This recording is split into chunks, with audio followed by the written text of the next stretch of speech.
All right. Today is Saturday, June 6th, around 6 p.m. Usually don't do my talks in the evening, but I figured I'd give it a shot, see how it turned out. Yesterday, somehow I talked for 4 hours. I don't even know how that happened. I was just going through the album. Somehow I ended up talking for like 4 hours, and I was like, what the fuck, man? I never spoke for that long before. I'm going to try to do this one quicker and get to a good degree of sense of what I'm trying to portray in this, because this is a pitch. This is my maybe 2 hour pitch of songs from the Rhine, which is the first album I ever wrote in my 20s. It's the first album I ever tried to put into a concept. I was writing songs in high school, writing songs in college, after college, but they were really bad. I don't know what I was trying to sound like back then. I didn't have a lot of musical knowledge. Like, I think I've grown more so since maybe 35 on. I don't think I hit a good spot until really my 30s. And I would go back and rework a lot of songs. I think that happened with this album because this is around 2007 when I was forming a lot of these songs. And how old was I then? Like in my mid 20s, I guess. 25, 26. And really, it was because a lot of influences. I was into Josh Ritter, who I still respect a lot as a songwriter. I saw him live around that time period, a little bit later. The Decemberist, I can't get that word out. The Decemberist, Colin Malloy, his gang of merry gentlemen and women. Yeah, they're a great band. Never knew what they were, and then this is back way dating myself. Well, I don't care about dating myself. I went to a Target. I remember this very clearly because I had like some extra money. I was going to go buy a CD at Target because that's what I would do when I had extra money back then. You go to Target, Circuit City, Best Buy, or Tower Records and find some cheap CDs, used CDs and stuff. And I remember being at Target and finding the Decemberist Picaresque, if I'm saying that right. Picaresque with 16 military wives, and we all go down together, and other songs like that. And that was pretty big. That was a pivotal album. I really liked it. I kept saying like there's like a mix of the Beatles in this, 16 military wives. I was like, that's one of the happiest songs I've ever heard. It's probably about some crazy war shit. I don't know what it's really about. So that was my introduction to the Decemberists. I never knew what they were. Were they a punk band? I didn't think so from the cover art. It didn't seem like it. But I didn't know they were like this really old folky, old English language, crazy vocabulary. And I even tried earlier this year. One of the first things I did was an album called Fruit Bats in a Tent, and it was my attempt to make Colin Malloy type lyrics. So what I did, I just read a book, The Voyage of St. Brendan, which is pretty good. It's pretty trippy, I think Irish folklore. The Voyage of St. Brendan. I have a song titled that from another album. So I'm a fan of folklore. This album I'm going to share today is all about folklore. Maybe more German. The Rhine River is, I guess, mostly German, but I think it extends into France and other, maybe even like, I don't know. I'm not educated in geography enough, but it's all over the place. The Rhine River, there's a lot of good folklore around that area. Um, I got interested in it because I learned of the Lorelei myth, one of the first stories I read, I don't know when, featuring a siren who kind of lures ships and sailors to their death through her siren song. I never even knew what that was until later in life. I'm like, I guess I never really got in depth into mythology and folklore, but that's just the coolest thing. Um, I guess it's kind of like the banshees in Irish folklore. If you hear a banshee yell or something, you're gonna die, or it's like a bad omen or some shit. Yeah, that's more witchy, I guess. That's kind of like witchcrafty or some weird mystical shit. The occult stuff sneaks into that. But a story like the Lorelei folklore of Lorelei and luring sailors to their death through her siren song, like it's really cool. I'm sure they made movies about it. I think there's some like cool 1950 horror movies about sirens and shit like that.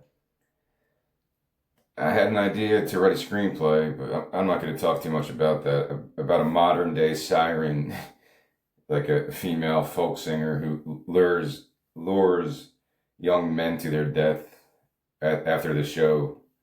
Like I wanted to make a horror film based on that, but it's still in the works inside my brain. I haven't actually outlined. I don't think I'm a lazy person. It's just I have so many ideas that when I say I'm going to commit to writing that, it's going to take me a month, 2 months, 3 months of really doing nothing else. Like right now, I'm not going to do that because I'm trying to get a job.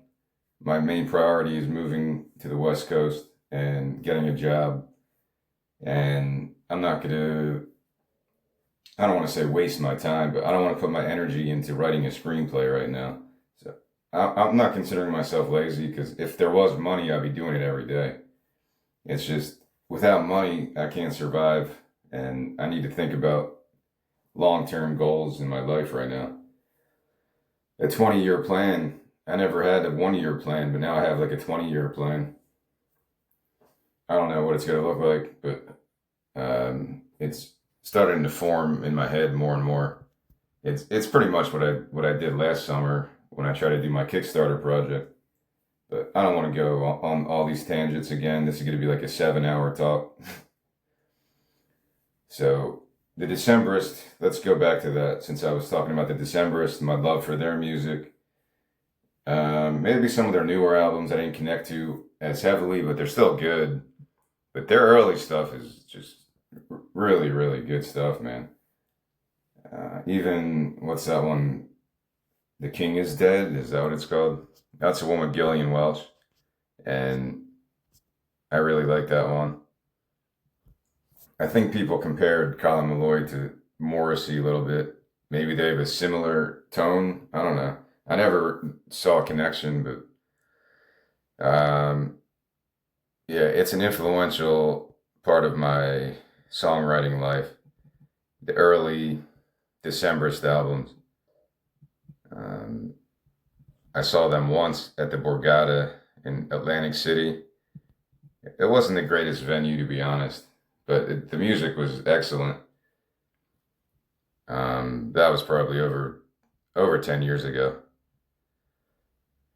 Yeah, The Crane Wife, perfect album. Hazards of Love is probably my favorite concept album of all time. And I'll speak of that more because if I didn't learn of Hazards of Love, I would have never written this album. Pick a Rest was my first introduction. The King is Dead, 2011. That's perfect album. Gillian Welch, my other like favorite songwriter. Castaways and Cutouts, amazing. That's one of the early ones. They had like a 4-song EP called The Tane or something. That's really good. Yeah, The Tane. Oceanside, I think that's the other one. 5-song EP, Her Majesty, whatever that's called. Yeah, there's so many albums that are good. The one most recently was pretty good too. The Burial was kind of cool. I haven't returned to it. I only listened to it maybe once or twice, but they're still putting out good stuff. It's not like they're not a band anymore. So look them up. They have plenty of stuff if you want to get started on, I guess it's kind of Americana, kind of old English Folklore, especially Hazards of Love. That's my favorite one from them. When I learned of that album, yeah, man, I just totally redrew the map in my head of what an album can be. It came on iTunes back then when I bought it, 2010 maybe. It came with the animation, which I really liked, and it added to the effect. I could really disappear to the album, and it's still one of my favorite albums, just in general, but probably my favorite concept album. I just like the story. I can't really remember what it is, but it's some kind of a mythical forest creatures and all that good shit. Maybe some kind of shape shifting things in there. I don't remember. But yeah, also the woman from My Brightest Diamond, who I'm a fan of, I forget her name, but she goes by that artist name, My Brightest Diamond. She's on a couple of the songs, and her voice is crazy, man. If you want to talk about a siren, her voice is like a siren. She's got one of the most powerful voices. I think her name is Shara Nova, according to Google. So I really like Hazards of Love. It's when I was ranking like my favorite albums of every year, I knew that would be number one. 2009, I think that's when it came out. It's definitely my favorite album from that year, and it flows like a play. I think they actually did tour it as a play for a little limited time, maybe. When I saw them at the Borgata, I think they played a couple songs, but they're very dramatic. Some of the songs are very dramatic and have different movements, almost like a stage play. It is like a musical almost. Well, it is. It's a musical, yeah. It's a psych folk, proggy, heavy metal riff at parts, and there's amazing singing. Like I think the vocals is what really sold me on it, because I would try to play those songs and try to learn some of them. Like the only song I could kind of get was "And in Water." When I used to make YouTube videos even back then, around 2010, 11, and yeah, I remember covering "And in Water," and it took me like all day to kind of learn it, and that was a trippy song. Yeah, it's still really fun to play. It's like an A minor, if I remember correctly, but you have to kind of like manipulate the chord, and it's pretty cool. It's a good arrangement. I really like that song.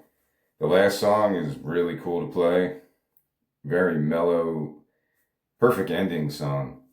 So I can't tell you how much I love any more than I'm doing right now. How much I love that album, The Hazards of Love.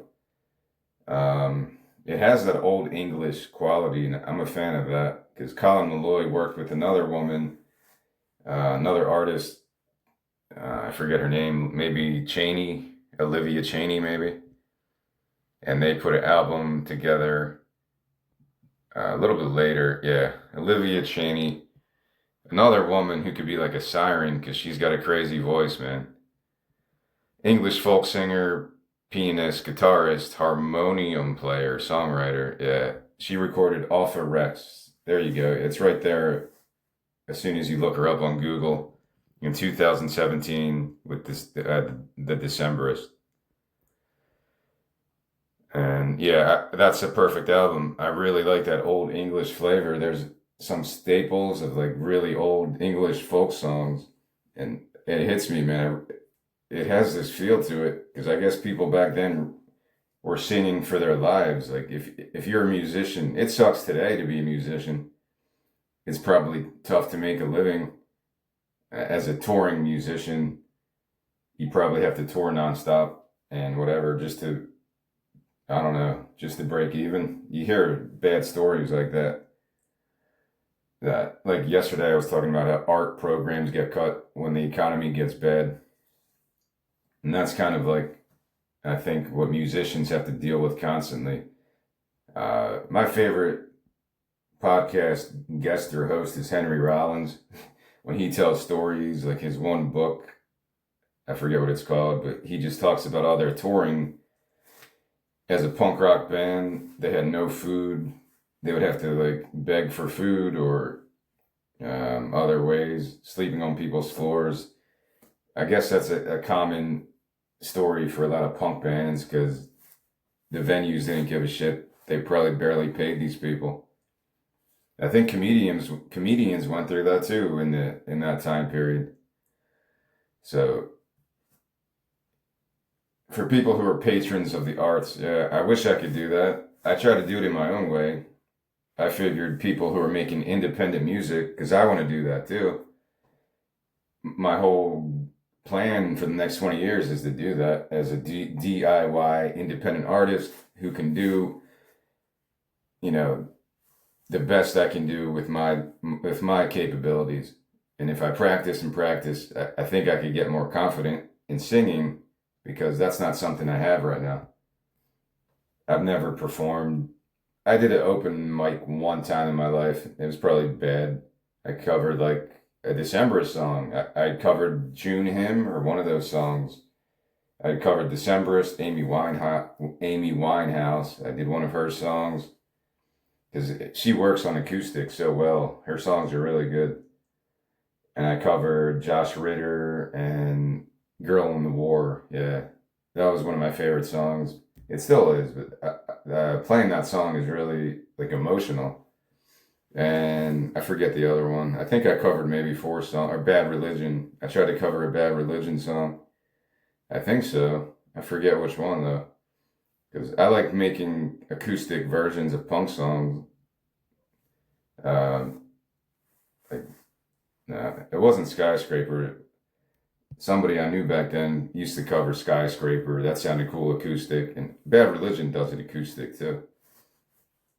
Struck a Nerve. That's pretty cool. Yeah, you could take any Bad Religion song and it would sound amazing just with one person and a guitar. Man, I forget. There's a woman on YouTube that does that. She just covers Bad Religion on acoustic and it's really good. Maybe I can find her later and share her. I think she has a Bandcamp page, but this is years ago. I don't remember it clearly. Um, so back to the Decemberists. I have to talk about them the most because I wouldn't have written this without The Hazards of Love. And I love that old English stuff. I really do. It's creepy. It's kind of witchy at times and in a good way where you just kind of disappear in the mysterious music. And I really enjoy that. I can't really I'll give you my favorite folk band is Pentangle. I just learned of them maybe 4 or 5 years ago. And they were instant love, man. Jackie McShee, I think is her name. And I think she still does stuff solo. Because they're from the late 60s.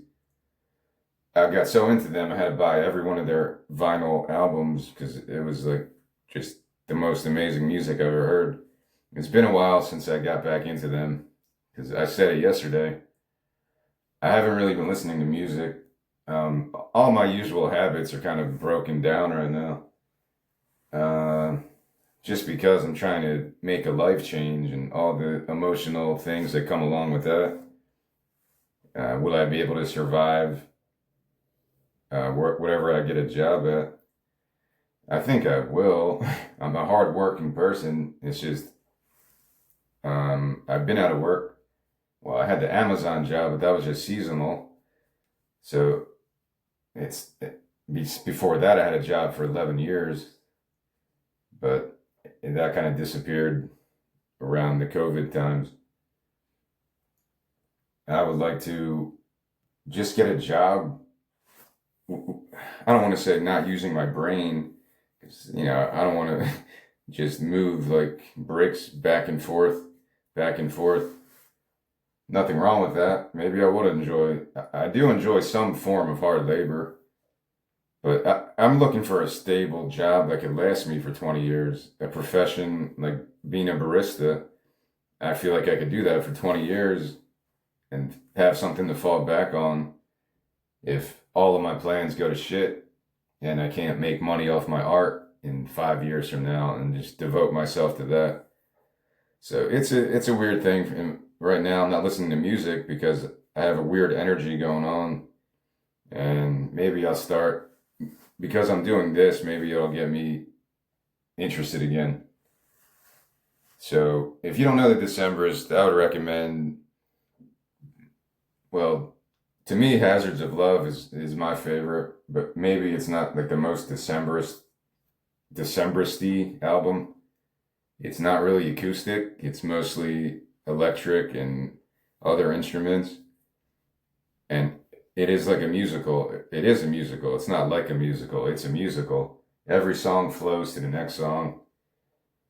And if you like stuff like that, yeah, definitely check that out. But you could start anywhere. I don't know.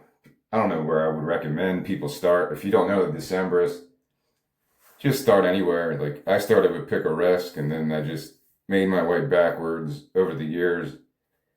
And then they have albums up to 2024. So there's plenty of stuff to.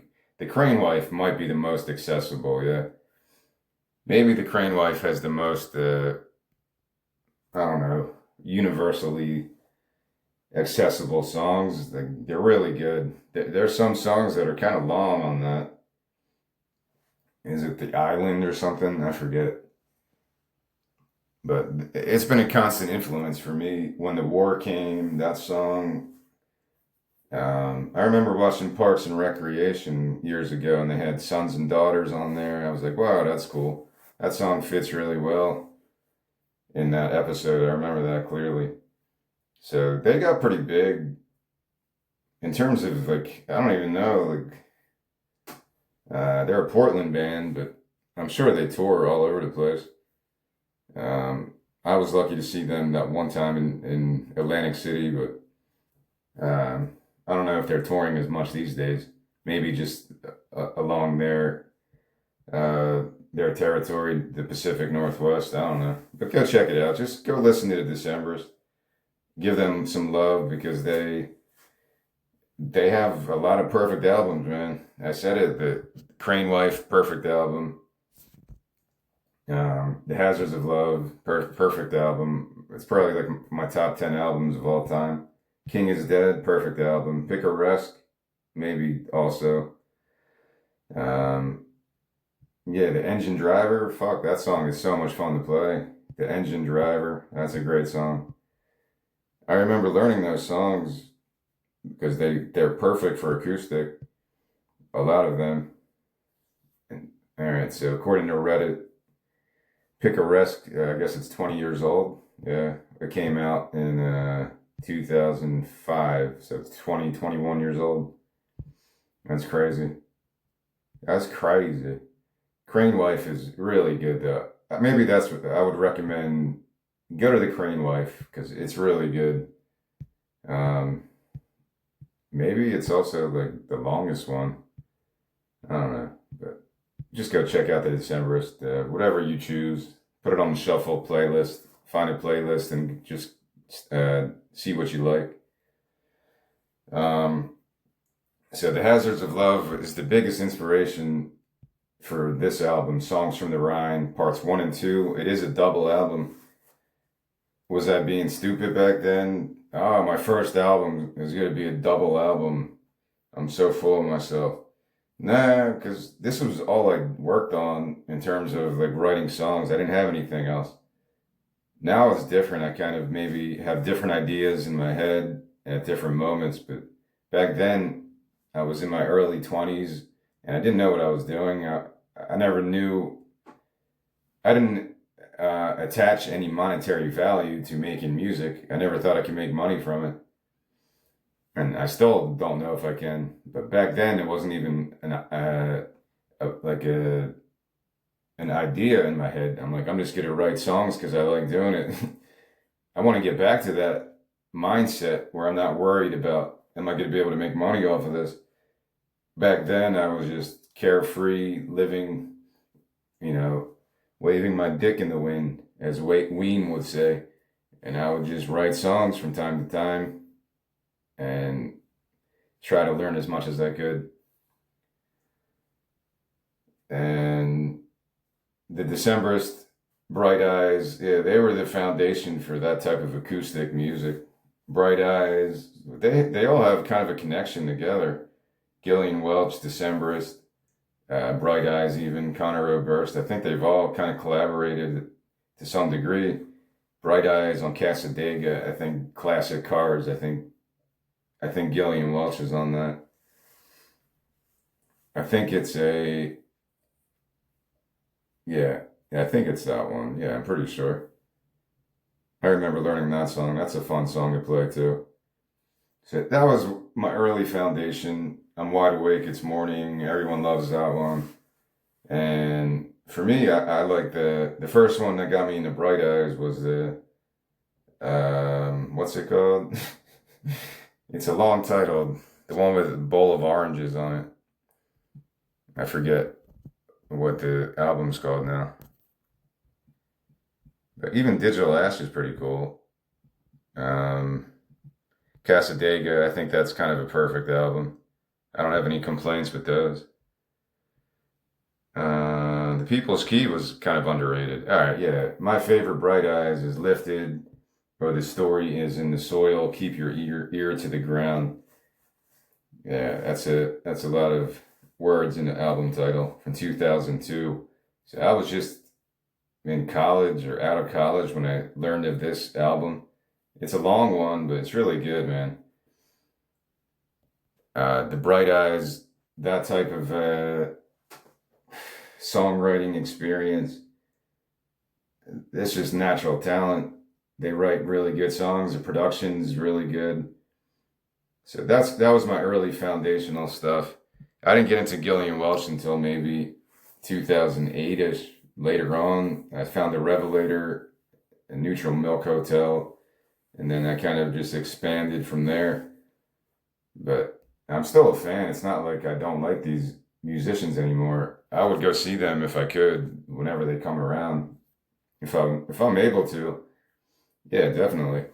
I used to drive to go see Gillian Welch at least maybe 5, 6 times. The Dave Rawlings Machine or Gillian Welch. I used to drive just to go see them in different states. North Carolina usually, or Indiana, maybe Tennessee once. Maybe not. I don't remember.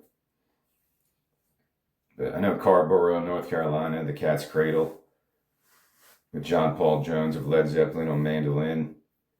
So there's a lot of good memories attached to that music. Seeing it live is a different experience, man.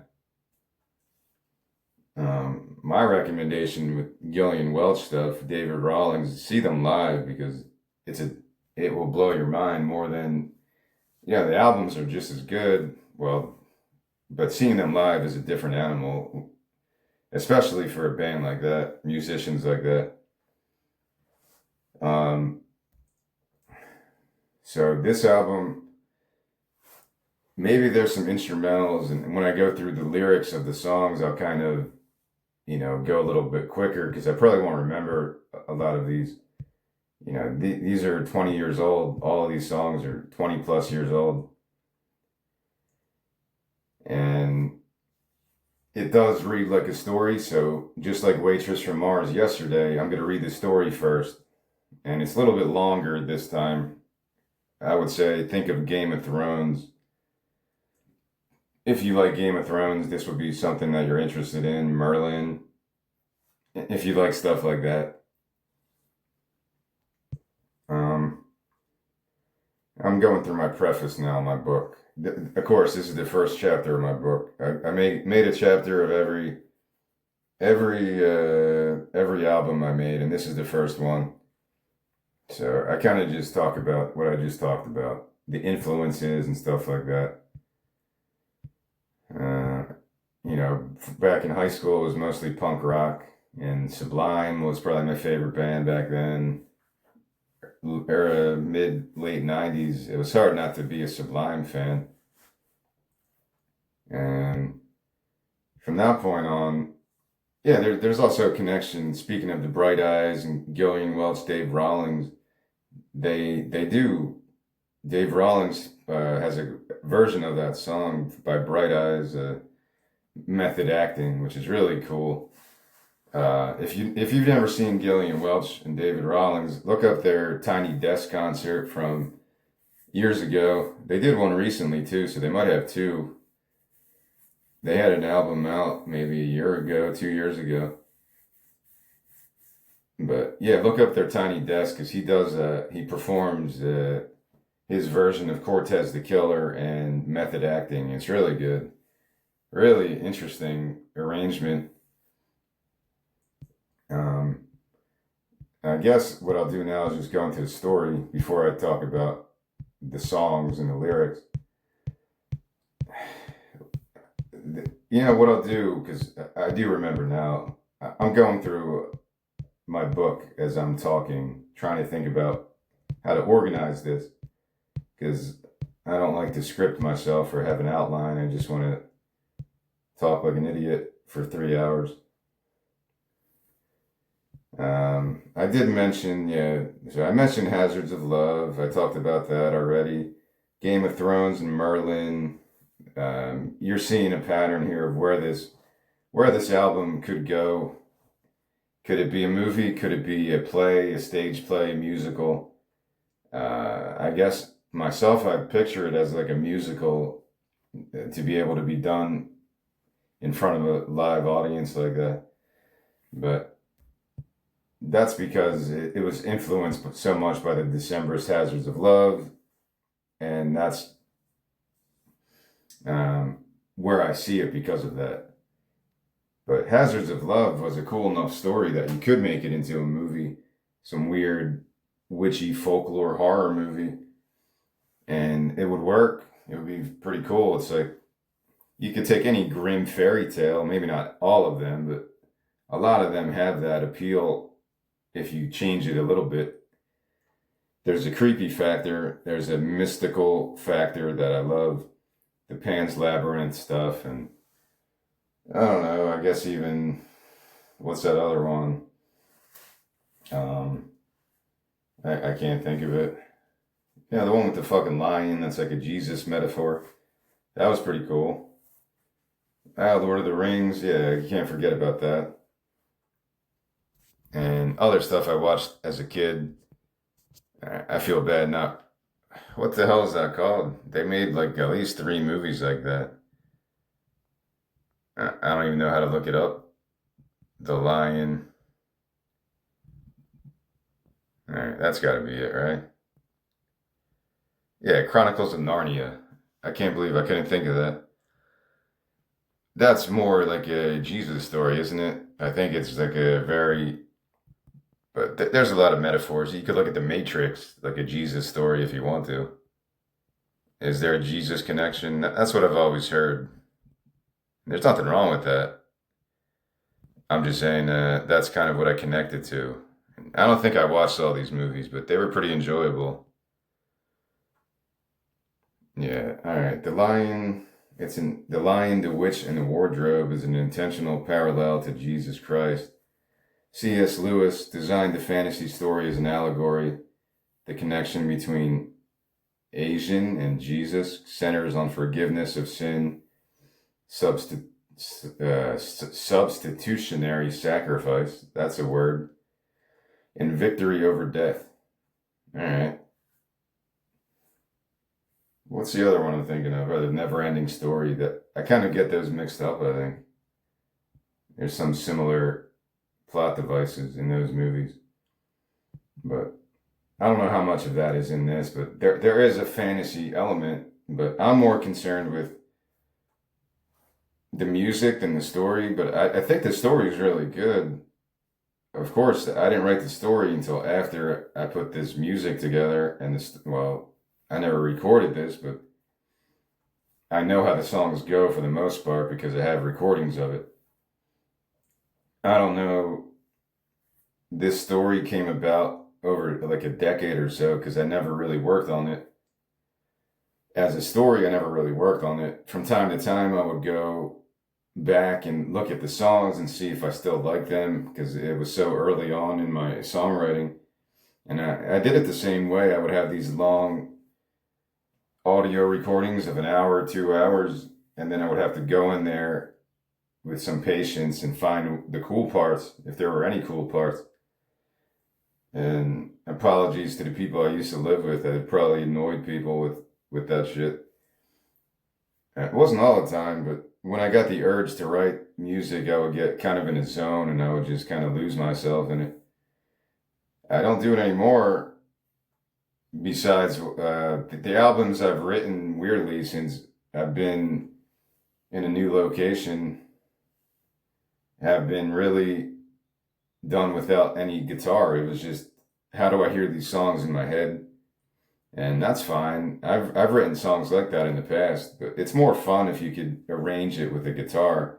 Or I'm sure if I could play piano, that's probably the ultimate orgasm.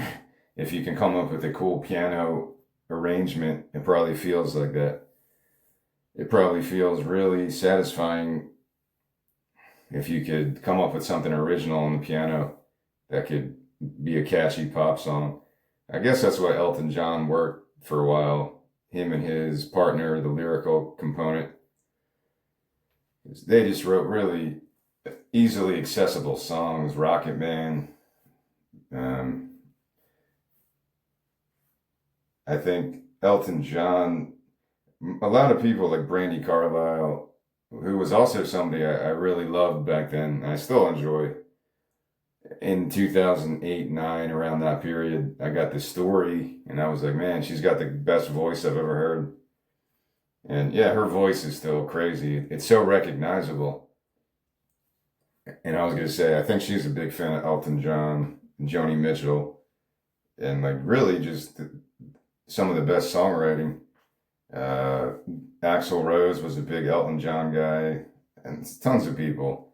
I did get to see Elton John one time with Billy Joel. I was working at the Philly Stadium, and they were playing a show together. When they went on tour together, it was pretty cool. So, what was I talking about before this? I don't know. I guess what I'll do is just read this story because that's going to be the hardest part of this. It's kind of longer than yesterday. It's a simple story, and I guess I'll talk about it after I actually read it and introduce all the characters, which I'm going to do now. And hopefully, there's no dialogue. It's just like the one I did yesterday.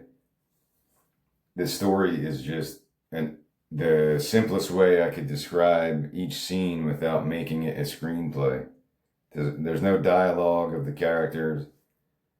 Because in my head, if this would be made into an animation to accompany the music or a live acting of some kind to accompany the music, you wouldn't need dialogue because there would be no dialogue. While you're watching the movie, you would just hear the music the whole time. And the actors or the animation would play out. Kind of like that effect if you watch The Wizard of Oz, but you just listen to Pink Floyd, and the people do that. That's what I would want. And that's directly from Hazards of Love. Hazards of Love was all about connecting a story with animation, and it was really cool. Maybe it was the first time I really just got to that point of total escapism. When I was watching that, I don't have it anymore. I should get it again if I can find it somewhere, but I think it was exclusively to iTunes, which I hate it when they do that. Like that Duncan Trussell show, I want to watch it again. The cartoon he did, Midnight Gospel, but I think it's only on Netflix. I hate it when things are exclusive. I'm like, I just want to buy that show. But sometimes it go on Amazon later, I guess. But that's how, they try to get you to get Netflix because you want to watch that. It's understandable. All right, let me read this story. I'm kind of delaying it because it's going to be I'm not sure. I haven't done this in a while. I haven't looked at this in a while. Try to read through it. And I've never read it out loud. So it's kind of like a once upon a time. It's kind of a fairy tale. Of course, it's based on all kinds of crazy folklore. I'll give credit to one book by, what's his fucking name? All right, before that, let me look this up to give this guy credit. If I can find it. Yeah, there we go. If you want to read about folklore from that part of the world in that time period, along the river Rhine in that part of Europe, There's a book called Legends of the Rhine by Wilhelm Ruland, Ruland. And that was my main source of getting some information. There's something about a mouse tower, and I have a song titled that, but it's mostly just about the Lorelei story.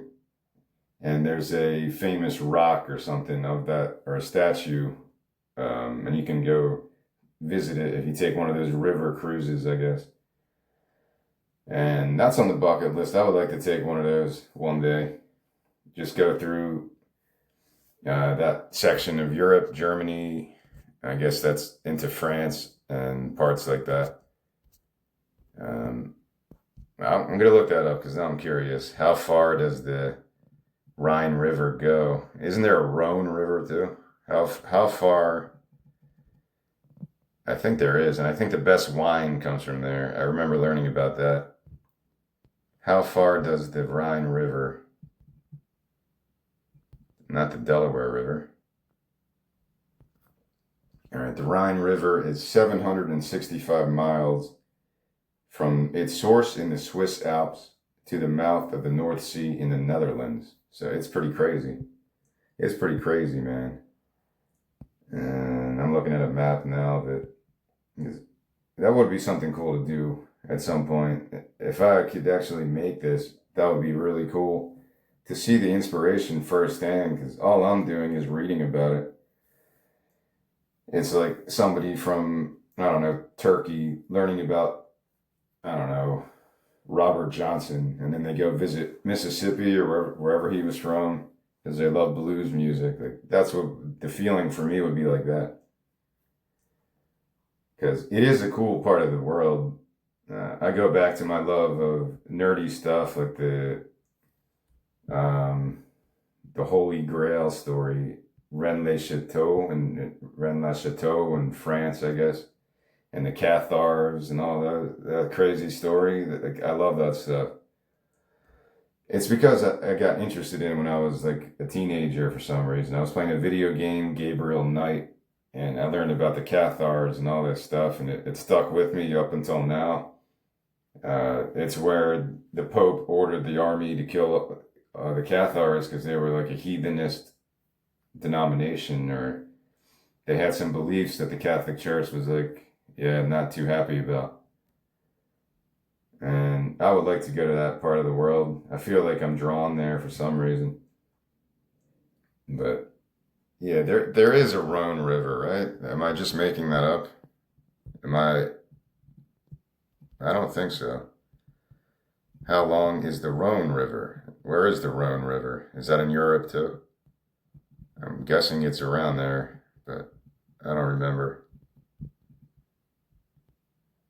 The Rhone River is also, yeah, from the glaciers of the Swiss Alps. It goes through Lake Geneva all the way to the Mediterranean Sea in southern France. That's pretty cool. I mentioned wine. I think there is some folklore in that book I mentioned about wine and stuff. And I think I included it in the story, yeah. But if you're interested in this stuff, I'd recommend that. Legends of the Rhine is the title of the book by Wilhelm Ruland. I read it a couple times. Whenever I was doing this 15 years ago, 20 years ago. And yeah, almost 20 years. It's really good. That was my main source of just learning what I can put into these lyrics and what I can put into the story. I had to get it from somewhere, and that was my main source. Probably also YouTube videos and stuff. Like when I wrote The Wraith's Refrain Part 1 in Scotland, that's all I did was read some books about the Celts and learn about Scottish folklore, Scottish witchcraft, Scottish mythology, the Druids. That's another part of the world that's really interesting. And you can see how a lot of, just like how religions blend together, a lot of religions have the virgin birth story and holidays during the solstices and different interpretations of duality and stuff like that. Learn about the Cathars. That'll be a good place to start when you learn about, I don't know, duality and stuff like that. They thought the material realm was evil and all this stuff. Their priest kind of, um, I don't know if they were vegans or vegetarians. How do you even know? I remember reading something that maybe that was a part of their teachings to not eat meat, not eat flesh, but I'm not positive on that. I think I wrote about it in one of these chapters. Past Life Regressions is a later album, and I think I go back to that story about the Cathars because maybe that's why I'm so interested in it. Maybe one of my past lives I was a Cathar, and I died in that big massacre of 1200 and something, I think it was. But I don't want to talk about that too much. I don't even know if that was the year. It might have been earlier than that. All right, last thing, I promise. I think there's a Field of Mars thing too, right? Was that the Cathars? When was the Cathar massacre? I think it was 1200s. Let's see if my Jeopardy is close. When was the Cathar massacre? Yeah, 1209. So I remembered something in my brain. The Albigensian Crusade. I think Iron Maiden has a song about that. During this campaign, the Crusaders took over the French city and slaughtered 20,000 people. So that's pretty crazy. I don't know if, I'm sure there's got to be ancestors of the Cathars, right? Are there ancestors? Are there still Cathars? Their movement was eradicated, so they were kind of exterminated, man. It was a genocide. There is a neo-Cathar of revivalist movements. I guess people like me who are interested in it. And a dualist, ascetic Christian movement. Yeah, it was pretty interesting to learn about back then. There is a relation to the Holy Grail story, that at least from the video game I played. I'm sure it's not real, but I like that stuff. I can nerd out about that stuff. And I was addicted to that Gabriel Knight game. It was more about that, like the Holy Grail. It's not like Indiana Jones. It's not an actual cup. It's the ancestor of Jesus and the bloodline, because Jesus really had kids and the church hid all that. That's almost like a Da Vinci Code, but it came before that. Look up Gabriel Knight. I know it's the third one. The first one is in New Orleans. Maybe that's why I love New Orleans so much, because I played that game all the time as a kid. Sins of the Father. Yeah, man, it's really good. I don't know if people know Gabriel Knight, but man, you got to get on that shit. It's some of the best story video game. The story is so good. Whether it's Voodoo, then the second one is not really my favorite. I think it was kind of lacking in style. It was a different kind of live action video game. I didn't like it too much. It's about werewolves and stuff like that in maybe Germany, or yeah, I think Germany. But the third one is, all right, this is the last thing I'm going to look up. Gabriel Knight 3, Blood of the Sacred, Blood of the Damned. This is way back, like 99. And man, it's so good. I got so nerdy about this game, man. I would, back in 2021, I guess, or during the pandemic, that was like one of my biggest escapes. I would just watch Blood of the Damned, like on YouTube. You could watch somebody play it, and it's like an 8-hour video, and I watched the whole thing over like a couple nights or something. It's a bit of nostalgia, but the story's so good. It's really, you learn a lot of history. I'm not saying it's all accurate. I don't want to say that stuff. You talk about the Holy Grail. It's just talking about Area 51 or other Bermuda Triangle stuff. There's tons of different conspiracies around it. But I thought that was interesting because I never heard it like that. I watched Indiana Jones as a kid, and that's all about the Holy Grail as an actual cup. Choose wisely, indie. And that's what I always imagined when I got this game. I was totally, I was probably still in high school, I guess. And it's about the ancestor of Jesus, that his bloodline continued. I guess him and Mary Magdalene. The Da Vinci Code took off. I bet you that Dan Brown probably played this video game because there's a lot of similarities the Da Vinci Code. And when that came out, people were freaking out over that shit. About the Mary Magdalene story. Yeah, they were really married, they had kids and stuff. And that got me all over the place, learning about different things back then. You go to Catholic school, you learn about some of this stuff, but most of the time you're just trying to survive. In terms of the spirituality, as a teenager in Catholic school, you're not really, at least I wasn't. Some people get into that early in life, I guess. And maybe I did a little bit through a video game. That's the power of a video game, man. From Gabriel Knight 3, playing this game as a teenager multiple times because it was so good.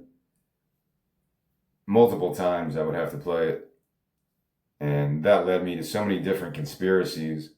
And then a Da Vinci Code kind of followed that up years later. And yeah, and they're popular mainstream works of art. I don't know how popular this was, but if you never heard of it, go check it out because I think a lot of people would enjoy it.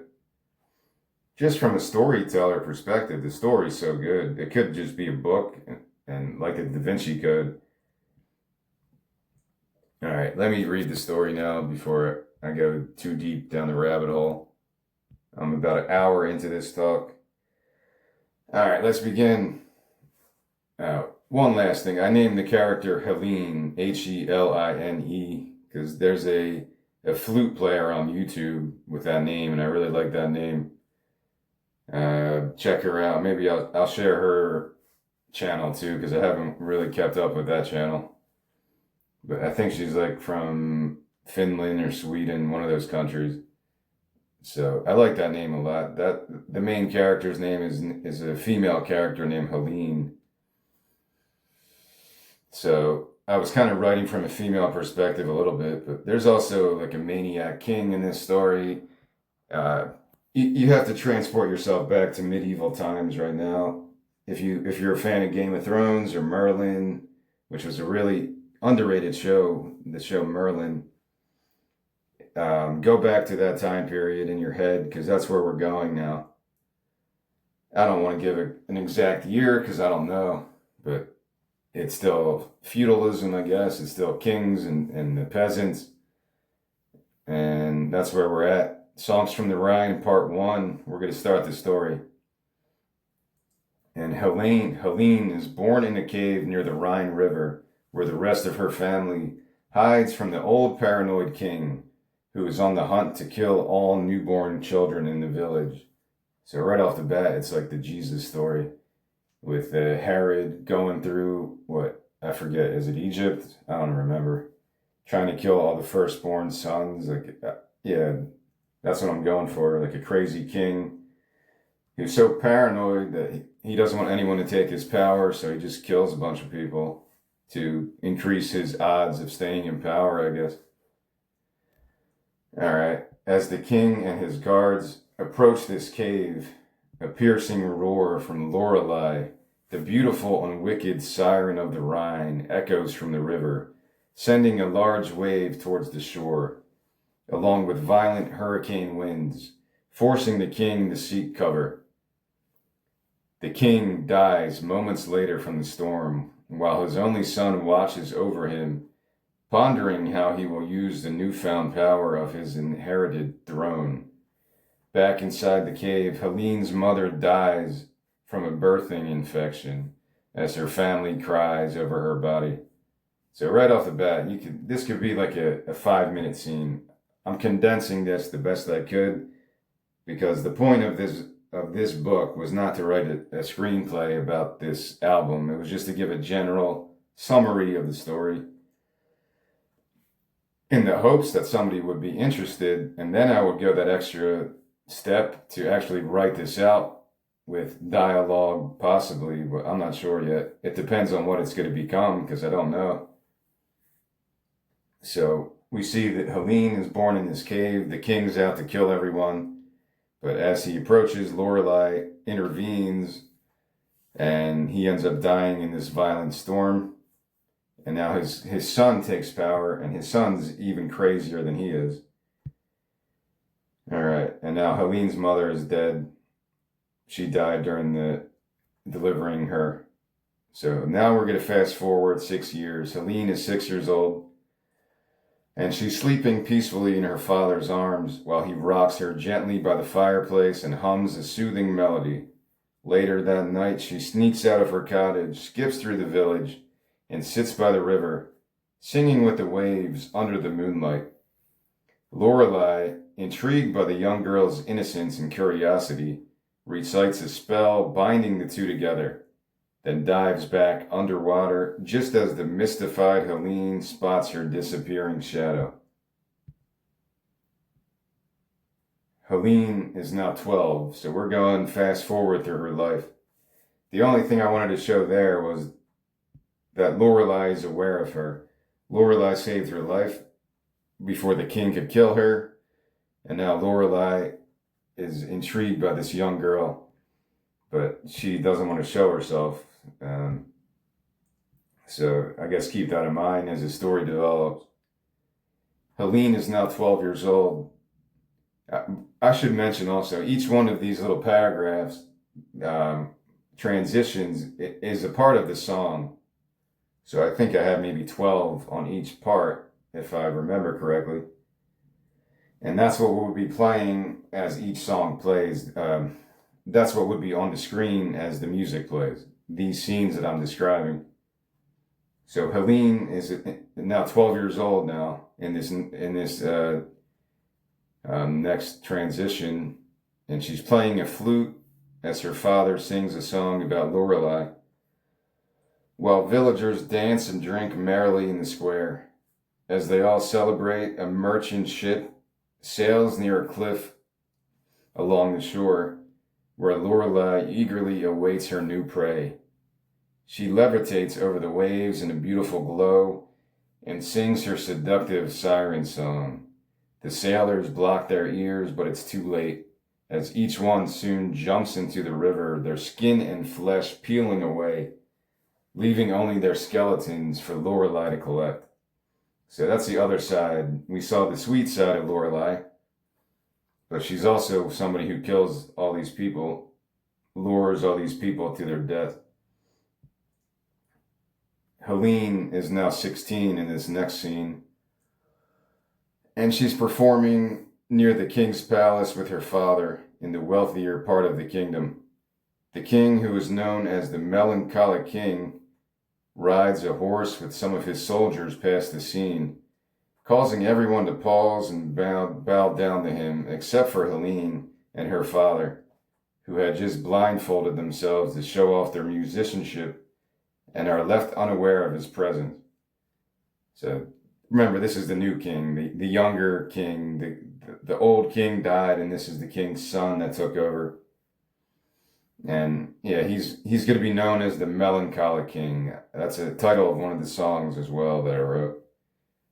The Melancholic King does not take kindly to this disrespect and stabs her father in the gut while he's still blindfolded, causing blood to spill all over his instrument. The king then violently rips Helene's blindfold off so she can watch him bleed to death as she cries over him in shock. So right there, just to set up the brutality of this guy, he kills this dude just for playing music and not bowing down to him. Back over the Rhine now, Lorelai violently lunges under the water, feeling the pain of Helene's loss, as they are all spiritually bonded together.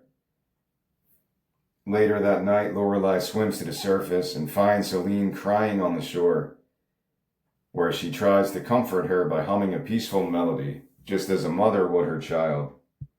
But again, she's doing this, and you can't really tell, I guess, if you don't see it, but Helene is not aware of her presence. It's kind of a mysterious kind of stalking thing here. The melancholy king sleeps. Well, that's a cool thing, right? That's a cool motivation for her character. She's a wicked siren who kills all these people for no reason but to kill them. But she also feels this connection to this girl ever since the birth. The melancholic king is now sleeping in his lavish bedroom, surrounded by male and female prostitutes, all exhausted at the end of that night's orgy. He dreams of dancing joyously with his mother as a young boy, while she makes flirtatious glances towards one of the king's guards, as the king notices from afar and fumes with rage. Later that day, his father marches him down to the dungeon, where some prisoners are being tortured, including that same guard. He instructs him to close the Iron Maiden's door, as an unknown woman screams for her life inside. The young boy is too frightened, but his father forces him to slam the door shut after holding a knife to his throat. That night, the troubled boy cannot sleep and sneaks into the dungeon, opens the Iron Maiden out of morbid curiosity, only to discover that he had killed his own mother, as her mangled corpse rests inside. So, what is this scene? The king, who we saw die in the first scene, this is how his heir to the throne, his son, becomes a fucking psycho. He kills his own mother without knowing it. I think that's a cool origin story for somebody that's going to be like a crazy psychopathic ruler like that. Alright, so now the king now enters into another dream. So we're just transitioning from one dream to the other. He's now a grown man, like he is in real life now, where he leads his knights towards an army of peasants and pirates in a country field. As the two sides are about to clash, a gigantic tidal wave races towards the battlefield, sending all running for the hills. He awakes from his dream in a sweat, still in a manic state, and randomly stabs anyone near him, as the rest awake and flee in a panic. After screaming in hysterics, he rises out of bed and stares at himself in a mirror. Moments later, he breaks the mirror in a fit of madness, slices his arms and chest with a shard, then passes out on the floor surrounded by the bodies he just slaughtered. So yeah, it's just more scenes to show this fucking psychopath. Now we're moving on. Helene, following her storyline, she's now 20 years old. She's living inside an orphanage where she cares for the children and teaches them how to sing and play various instruments. One night, flaming arrows shoot through the windows, and she quickly leads the orphans out of the burning room. They charge outside to safety, only to find the king and his soldiers setting fire to random cottages, as panicked villagers flee for survival. The king dismounts his horse and walks towards her, completely transfixed by her beauty. She remembers her father's murder and tries to strike him with a rock, but he fends her off, laughing like a lunatic, as he scares the children with his blade. He then calls for his head priest, who rolls a 7 on the ground with bloody dice. The king picks out 7 children and orders his guards to kill them all in the town square for everyone to watch, as a warning to never rebel against him. So he's just as paranoid as his father was. His father was killing all the newborn babies. This guy is rolling dice and killing whatever the dice rolls, killing that amount of children. Back over the Rhine, Lorelei dives underwater in a rage, sensing the pain and horror inflicted by the king's paranoid madness. So, yeah, a lot of these scenes are building up to the resolution, of course. It's similar to Game of Thrones. I'm a big fan of Game of Thrones. I don't want to speak about it too much, but yeah, the show's amazing, man. I would definitely watch the whole thing again. I was a little bit weird. I would always wait for the season to end because I don't like waiting to finish the story. I can't do it. I need to know the ending of the story, and I didn't read the book, so I would wait till each season ended and then I would watch it. And I was late to it anyway. I think I had to get like an HBO, the app. I never had it on. I didn't watch it when it first came out. I learned about it later because a lot of people watch it as a ritual every week. I wasn't one of those people. Like The Sopranos, I never watched The Sopranos until it was all done and I could watch the whole thing all at once. Or The Wire, that's a better example. I never knew what The Wire was. Everyone's like, it's the best show ever, The Wire, The Wire. And it is really good. It is one of the best shows ever. The writing is amazing. The acting, everything. But Game of Thrones is undeniable, man. A lot of people criticize maybe the ending parts, but I love that show. So you got to go back to that and kind of vision some of these characters, like some of the crazy people in Game of Thrones, as there were plenty of crazy fucking paranoid people. All right, later that night, Helene watches the orphanage burn to ash, as well as most of the other buildings in the village. She screams out in agony, then passes out, her body convulsing vigorously. She then dreams of her childhood, where she laid on the beach as a 6-year-old girl, while Lorelai cast a spell to bind them. In this dream version, Lorelai emerges from the water and lifts her into her arms.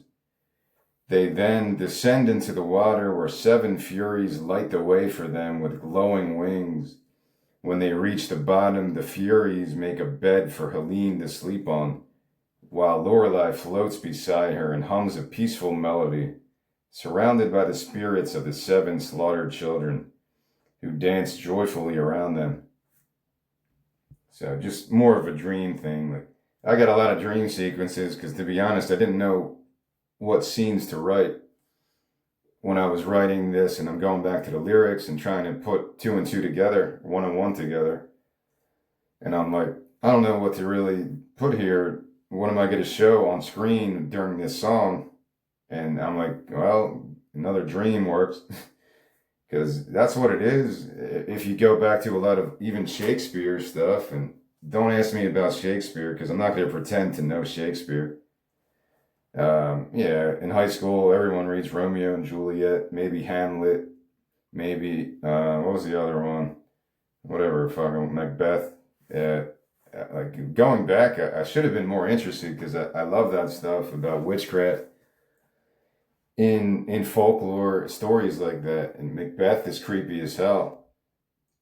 And in Scotland, I think it's a Scottish thing. I could be wrong, but I think it takes place in Scotland. But I can't explain anything with Shakespeare. I'm not intelligent enough for that. I like the old English stuff, but it's harder to interpret that language, man. I talked about PJ Harvey and how I struggled to get through her poetry book because she used this old, kind of almost, extinct dialect. I forget what it's called, but some rural English dialect, and she wrote a book of poetry, Orlam. I think it's called Orlam, Orlam, and I enjoy it because the language is so cool. Maybe the most poetic language, but that's kind of biased because English is my only language. Maybe Turkish is more beautiful. I don't know. Maybe Russian poetry is, if you hear people say it, it's the most beautiful language. I don't know. Like people say the romantic languages, but I don't know. I try to learn Spanish and I still want to do it because I would like to learn another language. And it is a beautiful type of language. But right now I'm not really focused on that.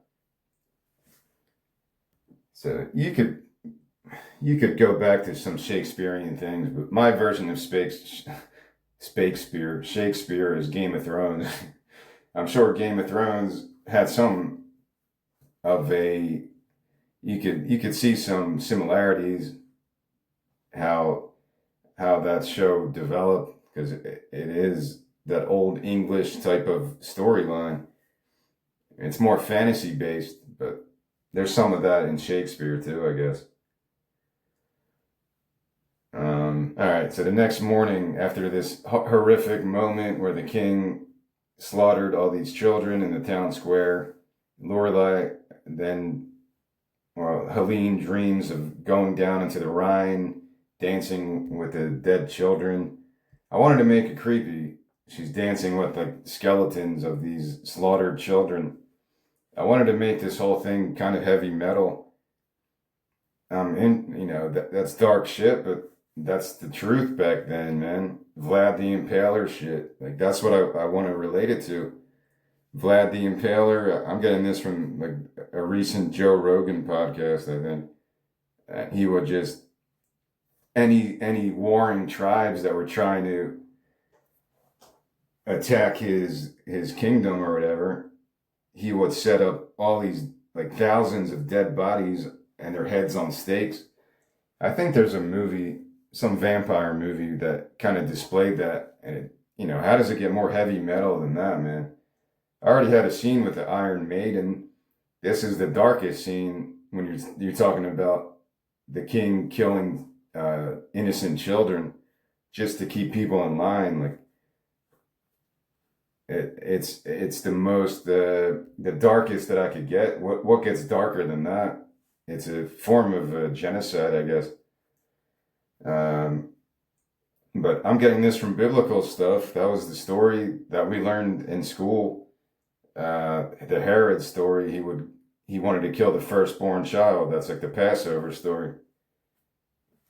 It's just the reality of, I guess it's got to be based on some truth. I don't think it's that radical. There's still genocides today, or not that long ago. And people like that want to hold on to power in any way possible. There's examples that I can't give, but I'm sure more intelligent people who are in that world of global, whatever you want to call it, global psychopaths, that club. I'm sure they could give examples of recent years of people doing similar things. Like what was the Rwanda thing? That wasn't that long ago, right? That was a form of genocide or an actual genocide. So I'm trying to make this as dark as possible, and this is a fantasy story. You're dealing with a siren, you're dealing with other types of folklore, but everything's kind of based on real life. Or a lot of these stories are based on real characters throughout history that were just completely ruthless. I read a book. One last thing before I continue reading. There was a book associated with this diamond in India. I forget what it's called, but let me look it up. I think that's the last thing I failed to mention. Or maybe it connects to a different story, a different album I wrote later on. But there's a book about this famous diamond. I don't know if I'm going to be able to find it, but I did read it years ago. And all this crazy shit that happened in the life of this diamond, people dying over it, going to war, and tracing the history of this diamond. And it was like a Game of Thrones type of experience. And I don't think I'm going to be able to find it. Sorry. I forget what it's called. And I don't feel like wasting too much time on it. Maybe if I just look the Diamond of India. Yeah, I don't know. The Diamond of India book. Maybe that'll come up. Yeah, I don't know. Now I feel like looking it up on my Kindle, see if I could find it. Yeah, maybe that's what it was. Is that it? Nah. Yeah. Ah, there we go. All right, I got lucky and found it. Kohinoor, Kohinoor, the history of the most infamous diamond. I would recommend that. If you like Game of Thrones, you'll be able to read that book like very quickly. 2017 book on the Koh-i-Noor diamond. I'm probably saying that wrong. Koh-I-Noor.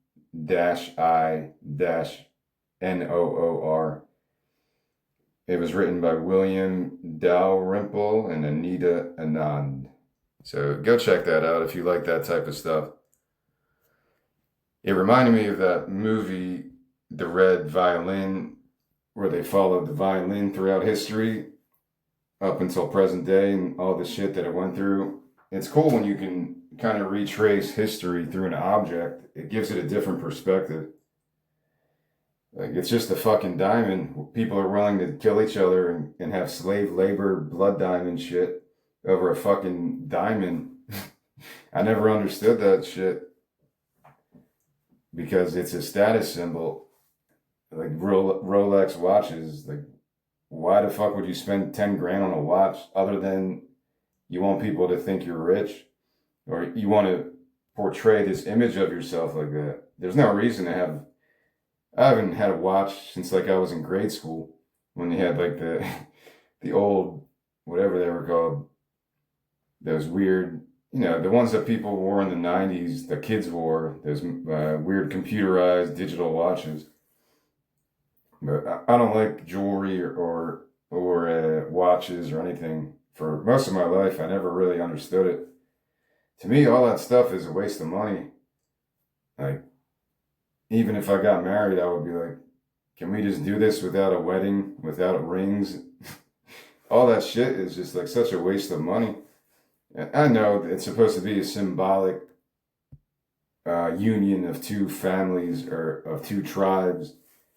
I always said, or for the last couple of years with the Israel and Palestine shit, if you want to end that shit, you get the most famous family in Palestine, the most famous family in Israel, whatever that means, like celebrity culture or just wealthy people, and just have them marry each other like they did back in those days. Like the King of France or Spain, England, and France were always like pimping out people to get married to form alliances and shit like that. Like it still makes sense today, I guess. Get some famous Palestinian, famous Israeli person, get them married, and that's like a symbolic moment, like that people won't want to kill each other. Hopefully, maybe that would work. But yeah, it's probably a stupid idea. All right, where was I in this? All right, so we just watched Helene as the orphanage was burning to the ground.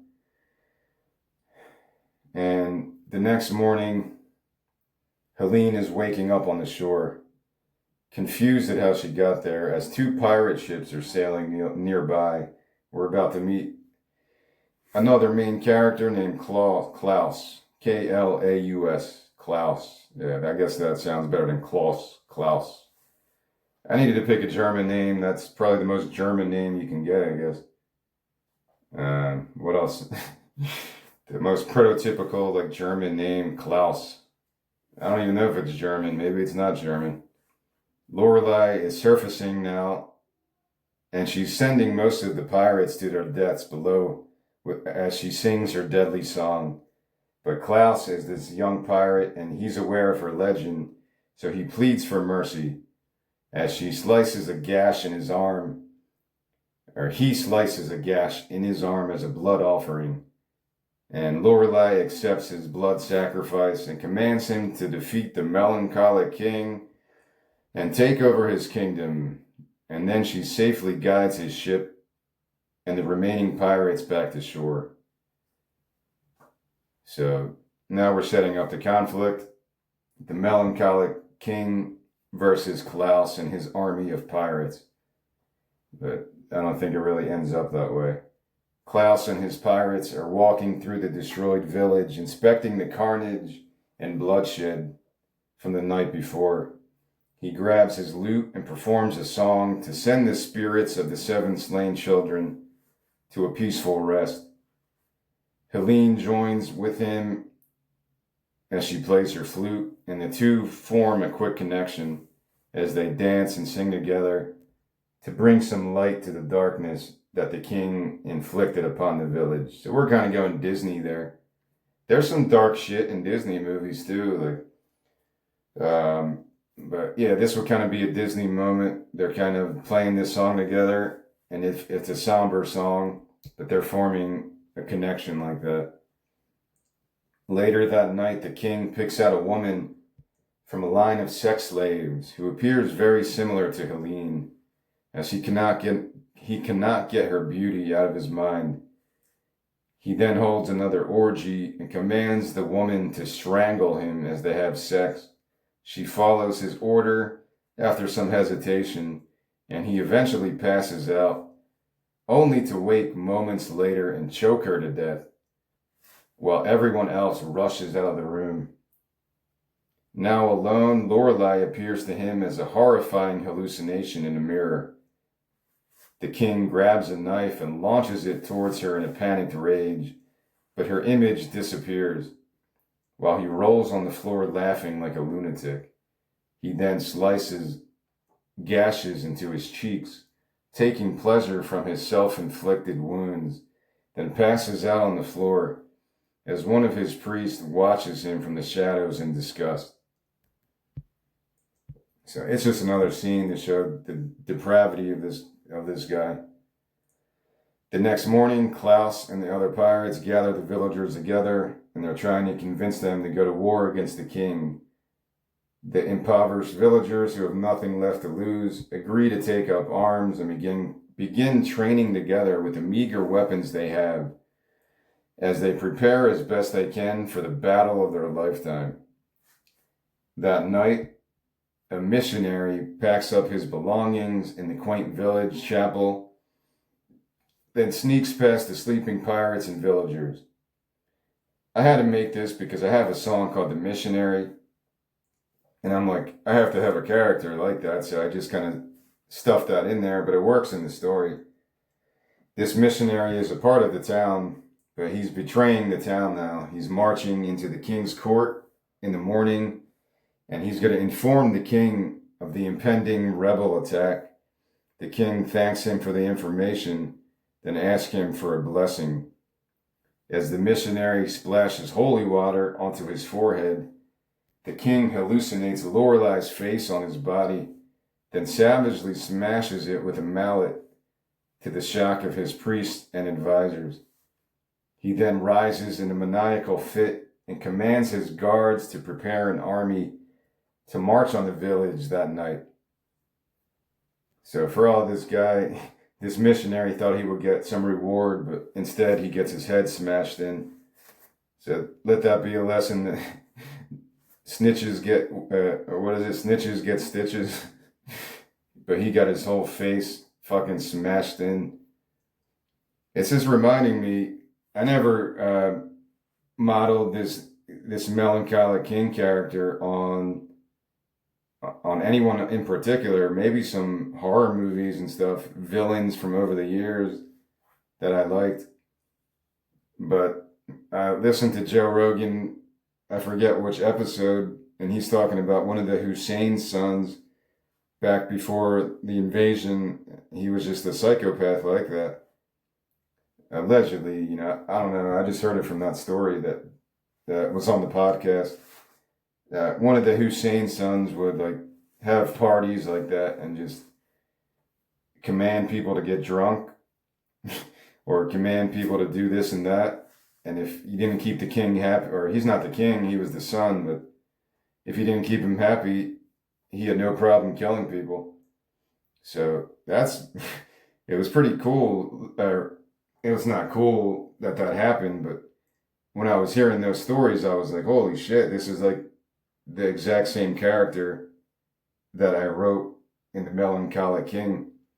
Maybe somebody from that area whose family got killed or some shit, maybe they were communing with me somehow and they wanted to get all this information out through fiction. Like, imagine that. You live in a country where one of the most powerful people just throws parties, kills people at random. Like, again, I don't know this information other than from listening to other people talk about it. But, it's not that far fetched that there's some crazy fucking people like that. All right. The king and his army now attack the village at night as planned, slaughter most of the pirates and villagers who were not ready for the charge. He takes Helene as his prisoner, while fires erupt throughout the village. Klaus desperately tries to save her, but the other guards join in, and he is forced to flee into the woods before they strike him fatally. As he hides under some of the dead bodies with the remaining pirates, the rest of the village is burned to the ground along with the villagers, in yet another act of barbarism by the melancholic king. And that's the end of part one. So where are we at here? This village of these poor people, these peasants who their entire lives they've lived in fear of this family, from the first king to his son. They're just crazy fucking people. And we end Act 1 with exactly that. Everything in the village is destroyed, and these people have to rebuild somehow, I guess. Maybe the Cathar thing was in my head. I never really related that, but the Cathar massacre was a similar event. Maybe it was because of what they were preaching. They were forming almost like a powerful cult. According to the Catholic Church, at least, it was a cult with full of heresy and all that stuff. And that's the famous quote that I spoke of before: "Kill them all and let God sort them out." That came from that. The Pope's army killed all these people, massacred them in the 1200s, and that's supposedly where that came from. It doesn't get more heavy metal than that. People have T-shirts with that shit. Kill them all and let God sort them out. Or it reminds me of the Metallica album, their first album, Kill 'Em All, which is more like punk thrash rock and more relatable to punk rock, I guess. And to be honest, I don't even remember that album. I don't know if I ever listened to it. Maybe it scared me as a kid. I listened to Creeping Death. That was my introduction to Metallica. Creeping Death, and which is like about biblical events. Creeping Death is about the angel of death and Passover story. So yeah, that's badass. It doesn't get more heavy metal than that to me. Like, the Bible is full of dark shit. You go through the Old Testament, it's all about vengeance and turning people to stone, witchcraft, talking snakes. Again, I'm not a scholar, but I know enough about it. The Job story, which I talked about a lot when I talked about Marathon, my screenplay Marathon, about the chain-smoking marathon runner. God and the devil are like, hey, let's fuck with this guy. Let's see how much we can get him to do, take everything from him, and see if he loses faith. And the devil's like, yeah, that's cool. Yeah, I get the point of the story, but there's some dark shit in the Old Testament and the New Testament. Like, you go to the book of Revelations about all the apocalyptic shit. Yeah, that's dark as shit, man. So there's plenty of dark stuff in the Bible. So maybe that's an influence on me when I write this stuff, because even though I'm not a practicing anything, I still remember those stories. Like, I said it before, the angel of death story is like the creepiest story of all time. You have to put blood on your door or the angel of death's gonna kill you. Like, that's the scariest thing you could ever teach anybody. You could ever tell a kid when they're like 5, 6 years old. The angel of death is coming for you. Like, it doesn't get worse than that. Just the term itself, the angel of death, that's like what they term those nurses and doctors that kill people, put people out of their misery. Ah, he was an angel of mercy, or whatever term they use and describe people like that. But yeah, there's some creepy stuff in there. So I'm writing about some creepy shit in this story, but that's because I like that stuff, I guess. From a heavy metal perspective, from a horror movie perspective, um, if I'm going to watch a horror movie, I want to be disturbed. I want to get disturbed. And I'll go back to Midsummer or other movies like that that deal with cult stuff. And that shit is just beautifully um, creepy in a beautiful way, man. Ari Aster, Midsummer, it's one of the most beautifully, um, the setting in the Swedish countryside. If that, I don't know where they filmed it, but it's a creepy ass movie. But it's done in such a beautiful way. The rebirth of spring and the May parade or the May Day, whatever it is, the maypole and all those ritualistic events. When I watched that, I was like, holy shit! Like at the Catholic church I grew up with, we would have the May crowning, where you would get the Virgin Mary and march it through the parking lot. And it's a fertility ritual, really. That's all it really is. It's based on the rebirth of spring, to rebirth, to increase the flock, to get more members. It's about fertility. I guess it's pretty obvious, but I never thought about it like that until like later in my life. I just thought, we're worshiping the Virgin Mary, like we pray the rosary. I never connected the dots that it's just based on these ancient rituals. To some degree, I don't think I'm saying anything out of line. I think it's based on the whatever it's called, the equinox and all that stuff. I got into that when I watched Midsummer. That movie stayed with me for like a month, man. I gotta watch it again because I know it's gonna freak me out again. I don't know, is the May I'll take a little break now since I got through part one pretty decently. Is the May crowning related to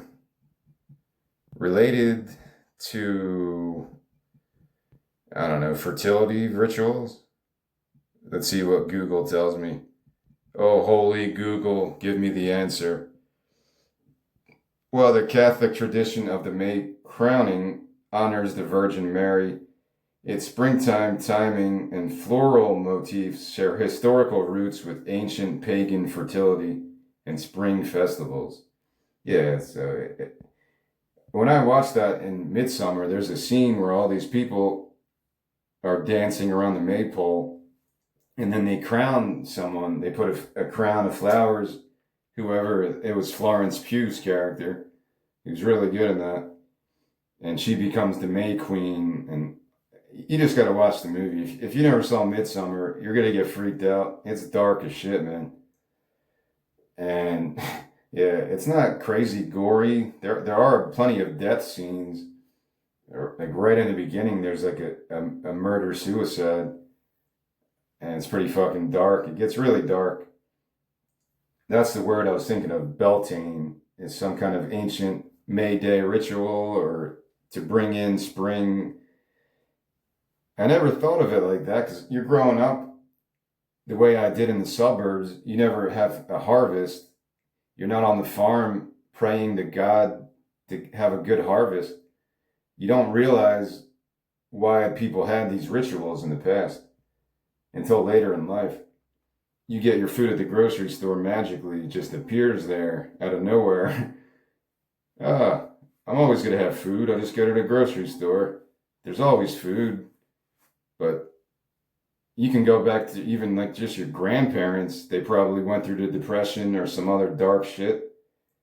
They have a bad harvest, then they're fucked. Like, what are they going to do? They can't go to Super Walmart. They can't get food stamps. They can't go on unemployment in the 19, whatever it was.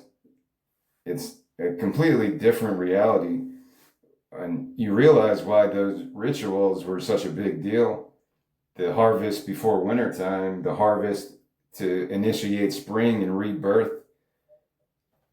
You don't, at least myself, I guess I was kind of dull as a kid. I never connected this shit. I was kind of dull, yeah. I'm just like, all right, I don't want the priest to be mad at me. I don't want the nuns to be mad at me. I'm just going to listen and obey and never think outside the box. That's how I was for a long time. But I'm talking about really early on. You don't realize a connection until you dig deeper into how did these religions form in the first place. Going back to Joe Rogan podcast, he talked about that. And that's a part of the Da Vinci Code stuff too, I think. When you go to Rome and you go through all there's all these temples, the famous temple, whatever it's called, Parthenon or some shit, and it's like all kinds of pagan symbolism, and the Roman Empire were just kicking ass, kicking ass, taking over everyone's fucking land, and to keep people kind of happy, they gave them the option, just join our religion, kind of like when the Spanish came and took out the Aztecs, join our religion, and you can still keep some of your shit, but just give us the money at least. And that's how these religions blend together, I guess. Is there any Aztec in Mexico? Mexico's a big Catholic country, right? I would guess Catholicism is probably the biggest religion, I would guess. I don't really know, but I think Mexicans are very devout. Catholicism in Mexico. Is there any still Aztec? Again, this is from Google, so it's not like I know this stuff. 78% of Mexico is Catholic. It's the second largest Catholic nation in the world. Spanish conquistadors introduced Catholicism to Mexico in the 16th century to convert the indigenous population. And even, it says that the church allowed native traditions to blend with the Catholic practices. So that's what I'm talking about. And it's cool. I'm not saying it in a critical way. I think it's cool like that. They're talking about the Day of the Dead, which we know as like All Souls Day. A perfect example is the Day of the Dead, Dia de los Muertos, where ancient Aztec customs of honoring the deceased blend seamlessly with Catholic prayer and altars, featuring rosaries and images of saints. So, I think it's cool. I'm not trying to be critical at this point. I'm often critical, but I think this is actually kind of cool that you could find deeper symbols and shit that you don't realize. I brought up the Rome thing. There's like something with pine trees, and I guess that's why those are used as Christmas trees, right? I guess there's some pagan connection to pine trees and paganism. Does that give me anything?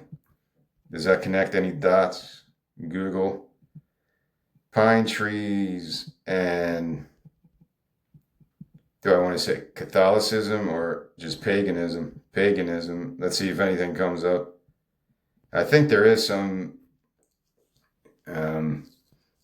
pine trees have been central to pagan beliefs and rituals for centuries, even back from the Druids and the Celts. The trees are symbolic of resilience and eternal life. So I guess that kind of fits into the Christmas story. It's also about, I guess it's about fertility as well. It's about reproduction. It's a virgin birth, which is in other religions as well.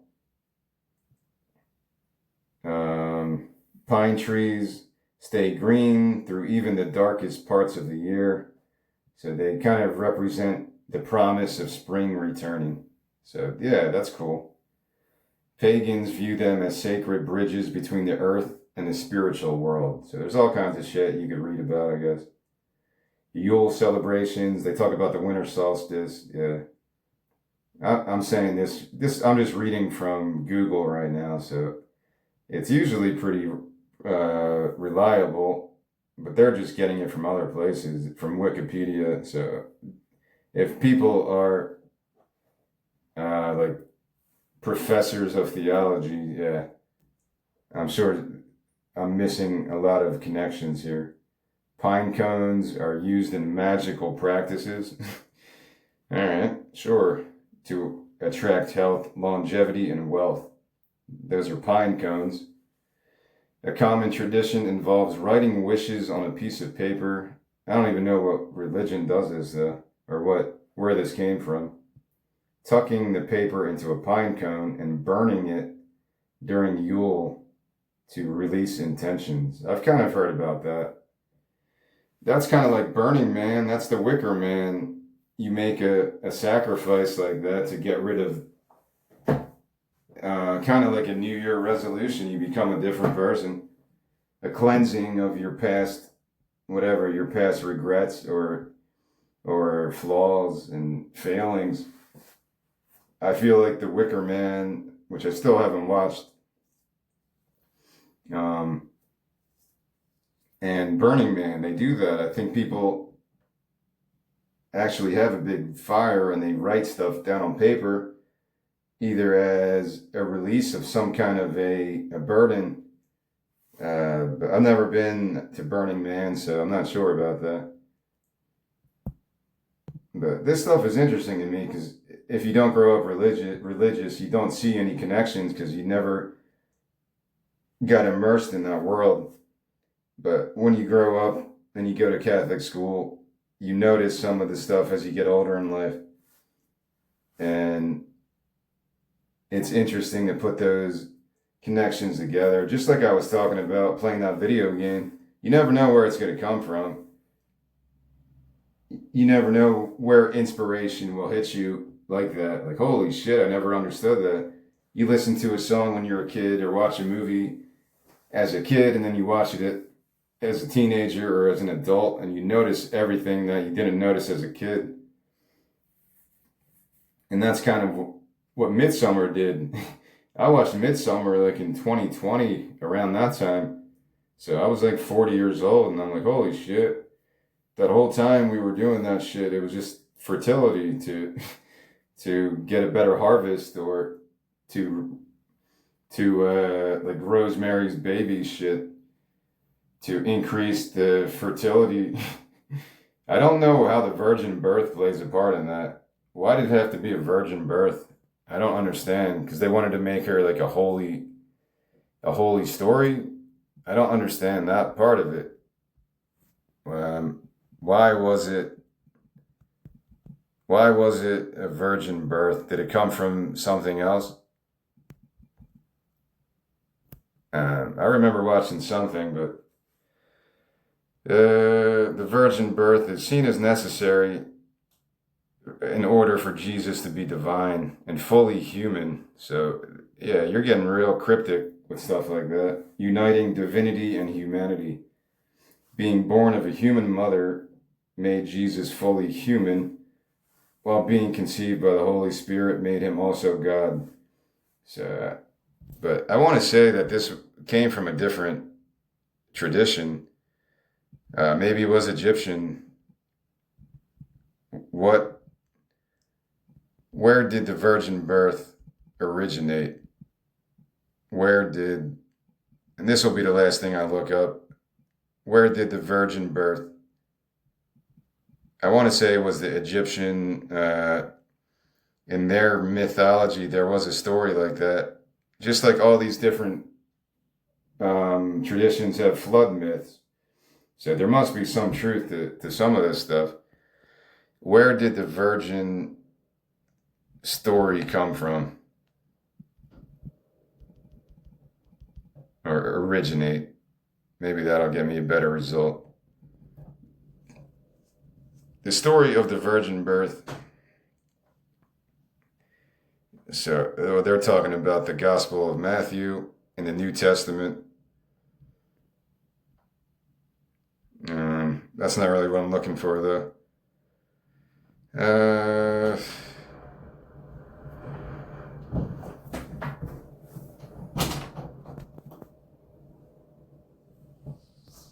I don't know. Hold on 1 second. Yeah, it was about to like storm like crazy, so I had to close the windows.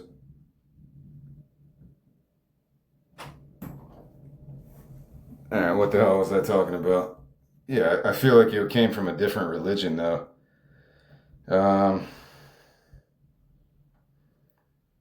Maybe this will answer. I don't know. I gotta ask this question in a different way. What other religions have virgin birth stories? Maybe I'm just making that up and I just got fooled by some stupid YouTube video. What religions have virgin birth stories? That makes sense, right?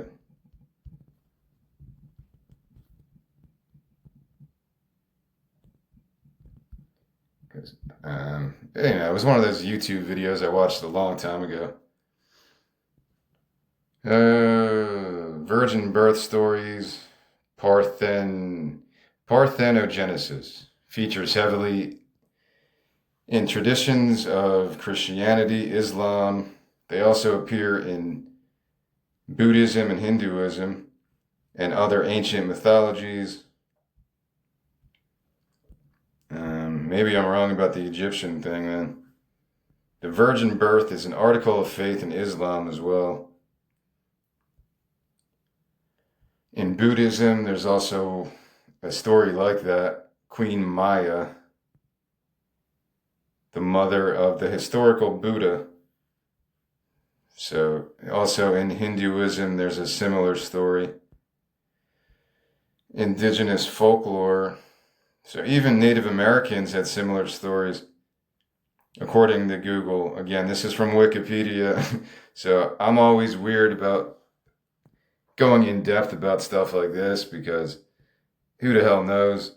I'm sure it's documented. I could really do research later and see if any of this stuff really is true. So take everything I read as, maybe true. Because that's how, I should say that more often. Um, but yeah, regardless, I think I got into this conversation because I was just talking about the May parade and stuff like that, how religion will evolve like that as they take over different territories. Does Egyptian religious lore have virginal birth? Because for some reason that's bugging me. I don't even know what it's really called. What did the ancient Egyptians believe in? The sun god, right? Virginal birth. Let's see. Egyptian religious lore does not contain virginal birth in the Christian sense. It does feature miraculous and divine conceptions. These stories are used to legitimize the rule of pharaohs by claiming they were physical offspring of deities. All right, let's go into ancient aliens now. Nah, I'm not going to go that far. The conception of Horus. This is what I've heard before, yeah. The myth of Isis and Osiris. The goddess Isis restores her deceased husband to life and conceives the god Horus through intercourse. So, I don't really know. This is like a Greek myth almost, like a Greek god having sex with a mortal or some shit like that. Is that what we're talking about here? While sometimes cited as a virgin birth, this is a misconception. Ancient texts describe it as a very deliberate magical conception between a husband and a wife. So, I don't know. Do I want to go farther with this? It's kind of interesting, but the divine birth of the pharaoh. So all these stories were just to give these pharaohs divine power. So they're not just the rulers, they were actually gods on earth. So that's interesting. I didn't really think of it from that angle until now. All right, that's enough of this side exploration of meaningless stuff. It's kind of meaningful to this story because I'm drawing from all these ancient folklore and religion, whether you believe it literally or figuratively. It's full of folklore. I said it many times. You could easily change out the Bible stories with like the grim fairy tales, and they would be very similar. Hansel and Gretel seems like it would be in the Old Testament. These kids leave their parents and go into the forest to fend for themselves, and these fucking witches eat them, get them fat and eat them. Like that's like that would be an Old Testament story. Like it would fit. Like nobody would even think twice because there's stories in the Old Testament like people being turned to stone and leprosy, or maybe that's a New Testament, but real dark shit, man. And I'm sure other religions have stuff similar to that. All right, we're gonna get into part two. I'm about 2 hours in now, so I don't want to go crazy with this. This might take me another 20, 30 minutes to read this. To remember, the missionary came to the king and said, they're about to attack your kingdom. And the king's like, all right, fuck that. And he wiped out the townspeople. That's where we left off. He burnt the village and killed most of the people. So we're going into part two now. The next day after that battle, Klaus is badly wounded from the king's attack, and he's walking around the aftermath of carnage and destruction as he gets drunk from a jug of wine. He's appearing completely defeated as he stumbles onto the river, where Lorelei emerges in a fury and reminds him of his sworn promise to kill the king and free the land from his mad reign. She lifts him up into the air and shows him a vision of Helene trapped in the king's dungeon, displayed on the water's reflection. He returns to the village and finds the lute that he played with Helene, which is now covered in blood, and gains back his verve to rescue her from the king. Now we're in the dungeon where Helene is chained to the floor, and she's dreaming of diving into the river. So she's asleep, She's asleep in this scene, and she's dreaming another dream of diving into the Rhine River, where the spirits of the 7 dead children come to life and dance around her. Lorelei appears and leads her into a cave underwater, where all her previous victim spirits are trapped, as hundreds of skeletons dance in unison and welcome Helene to their underwater home. She wakes from her dream, desperately tries to free herself from her chains, then gives up and stares towards an Iron Maiden across from her. And it would probably be the same Iron Maiden that the king killed his mother in, just to increase the creepiness factor of it. After weeks of being chained to the dungeon floor, so this is a time transition here, the weakened Helene hallucinates her father playing his bloody lute.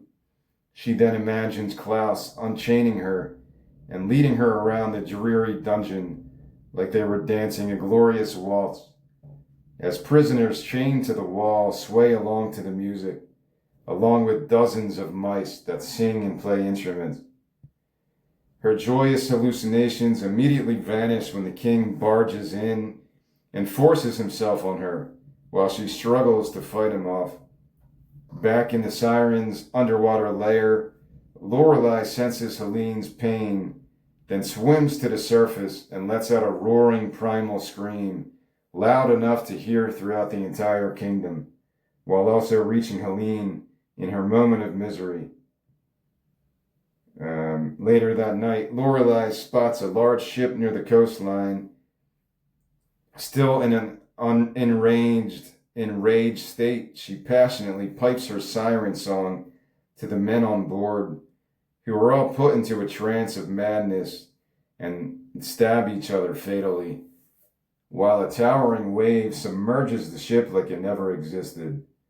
When the water calms, Lorelei levitates towards a high cliff under the full moon's light, She shuts her eyes and dreams of her life as a mortal woman hundreds of years ago, where she kissed her lover upon that same cliff. In her dream, her father marches towards the cliff's edge with some armed men, enraged that she is with a man of a different race and tribe. Lorelei tries to intervene, but he angrily shoves her away as she stumbles backwards into her lover, who then plummets down to his death, swallowed by the river. She then grabs her father's dagger and holds it against his neck, but cannot kill him, even in her furious state. She tosses the dagger into the river, then jumps to her death over the cliff, believing her suicide would be a more painful punishment to inflict on him, thus becoming the cursed siren of the Rhine. So, some quick things here. We're seeing the origin of her story. How did this evil spirit end up in the river, killing all these sailors and pirates and whoever the fuck gets in her way? She'll escape from the river and sing her song, and all these people will kill each other or die however she wants them to die. That's her origin story, that she committed suicide off the cliff because her father accidentally killed her lover because he was a different race. So it's almost like a lover's suicide, but the man got killed, so it wasn't really a suicide on his part. But she couldn't deal with the loss, so she kills herself. I don't know the original Lorelei story. I don't remember it. The real myth. I don't know if it's anything to do with that. It's been a while. Apologies. You could go look that up because I don't feel like doing it right now. I don't know if it was something like that. I know there's a famous like statue if you go along the Rhine River, whatever part of Germany or whatever, and maybe it's based on something else. I don't know. I don't know where I came up with this story other than I wanted to make it more modern. It's kind of like Romeo and Juliet. That's that story, right? That two different tribes, two different merchant families, whatever they were. Forbidden love is a big thing, whether it's like throughout the ages, whether it was homosexuality or trans people or just different races. That's not that long ago that people will get crazy about a black woman and a white man or something like that. A black man and a white woman. You couldn't even show that on TV. Like in the 60s, if you had a black man and a white woman, like people would go nuts over that shit. So that's not that long ago. I mentioned that Wanda Coleman book that I started reading it a couple of days ago. Her book of poetry, Wicked Enchantment. Wanda Coleman, she's known as like the LA poet. She was from Los Angeles.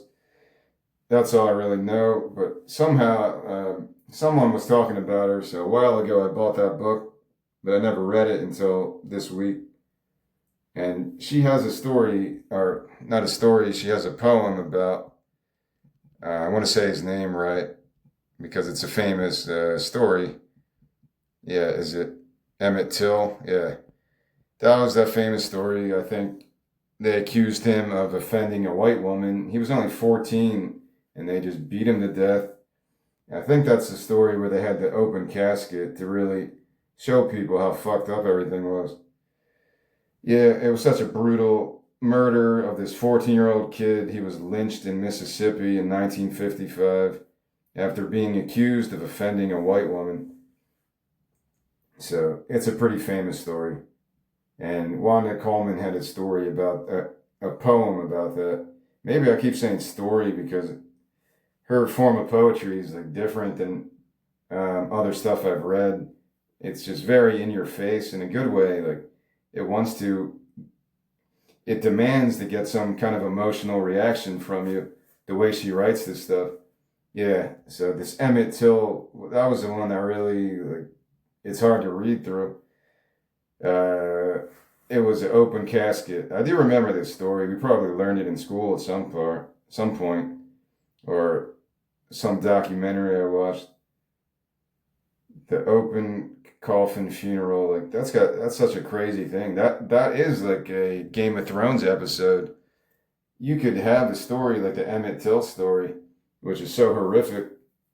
You could probably relate that to something that was in Game of Thrones because it doesn't get any darker than that shit, man. And then the family has to watch like the open casket just to be like, you know, to show the world, look how fucked up this shit is.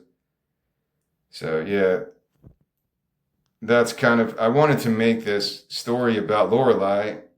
All right, that's what I was gonna look up. Once I start talking for 2 hours, at this point I get scatterbrained. So apologies.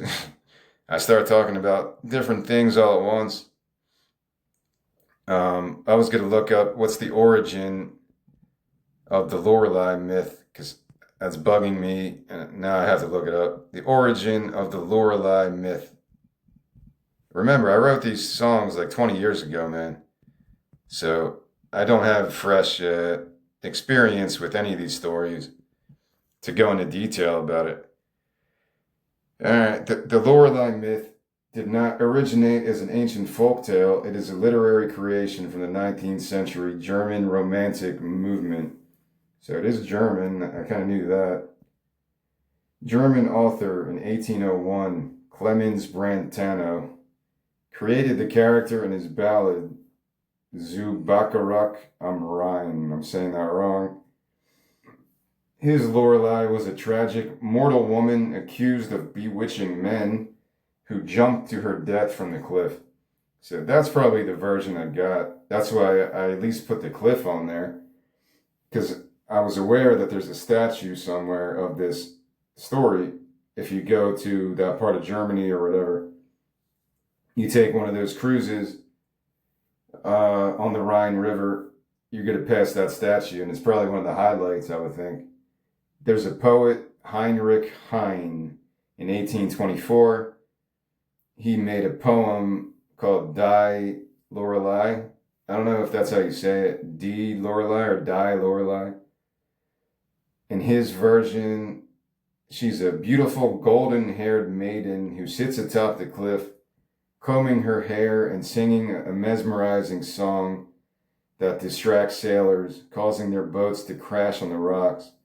But I don't know where the origin was. At least the other one had an origin, that she was a witch, and instead of burning a witch like they did back in the day, they just she jumped to her death off the cliff. So yeah, it's cool. This story is just so it's connecting to me because it deals with music and the idea of a siren. Maybe that was in that Addams Family remake Wednesday. I think they're kind of like a Harry Potter thing. Some of the students in that school were like sirens or some shit. I don't know. It's just interesting to me, that type of brainwashing, because you listen to a certain musician and it can affect you. I want to say neurologically, like it will give you sure. Certain musicians can hit you emotionally. You hear Whitney Houston hit a high note, or Mariah Carey, or I don't know. There's that famous French singer from the 60s, I forget her name, Francois Hardy, or that Alice Phoebe Bridgers. They have this almost, yeah, like an enchantment type of voice that kind of takes you to a different place. Gillian Welch, when you see them in concert, you kind of get that same atmosphere, like you just disappear, like an out of body experience almost. And that's why it's interesting to me. The whole siren folklore is really interesting because it could get dark as shit. This crazy spirit can just brainwash these sailors and get them to kill each other or jump off the boat to their death, whatever they do. Like there's a lot of potential for the horror genre when it comes to sirens and stuff like that. I don't think that's it. You know, it's always vampires, it's always zombies, werewolves, and I guess those are three main ones. How many times can you make movies about zombies, vampires, and fucking werewolves? I guess you can because people still like that stuff. You just keep recycling the story over and over again. I'm talking about Vlad the Impaler. That's from 1,000 years ago, whatever it was. Vlad the Impaler, I don't think he would. He was just a psychopath, right? He probably didn't know one day they'll be making vampire movies about Transylvania and shit. It's crazy how entertainment evolves from fucking minstrels, puppet shows, troubadours, and whatever the hell they were called, traveling bands of gypsies. I was saying earlier, a day ago, I wish I could live like a gypsy. If I had that blood in me, that would be a pretty cool life. You just travel as a nomad, play music like that. Uh, I think my favorite, I'm not a huge Bob Dylan scholar. And there's plenty of Bob Dylan that I've heard that I do like. But there's the Rolling Thunder, where it was like they were kind of like a band of gypsies going on tour, whatever year that was. And that's probably my favorite I've heard of any Bob Dylan album was the live recordings from the Rolling Thunder Review, if that's what it was called, from maybe the 70s, the late 70s.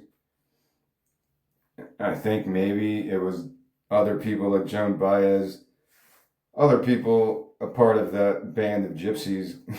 They were like painting each other's faces and kind of going to different places. It was, I'm not around that time. I wasn't even born yet, but sometimes I'll get bored with Bob Dylan stuff, and that's probably like sacrilege, right, to say that.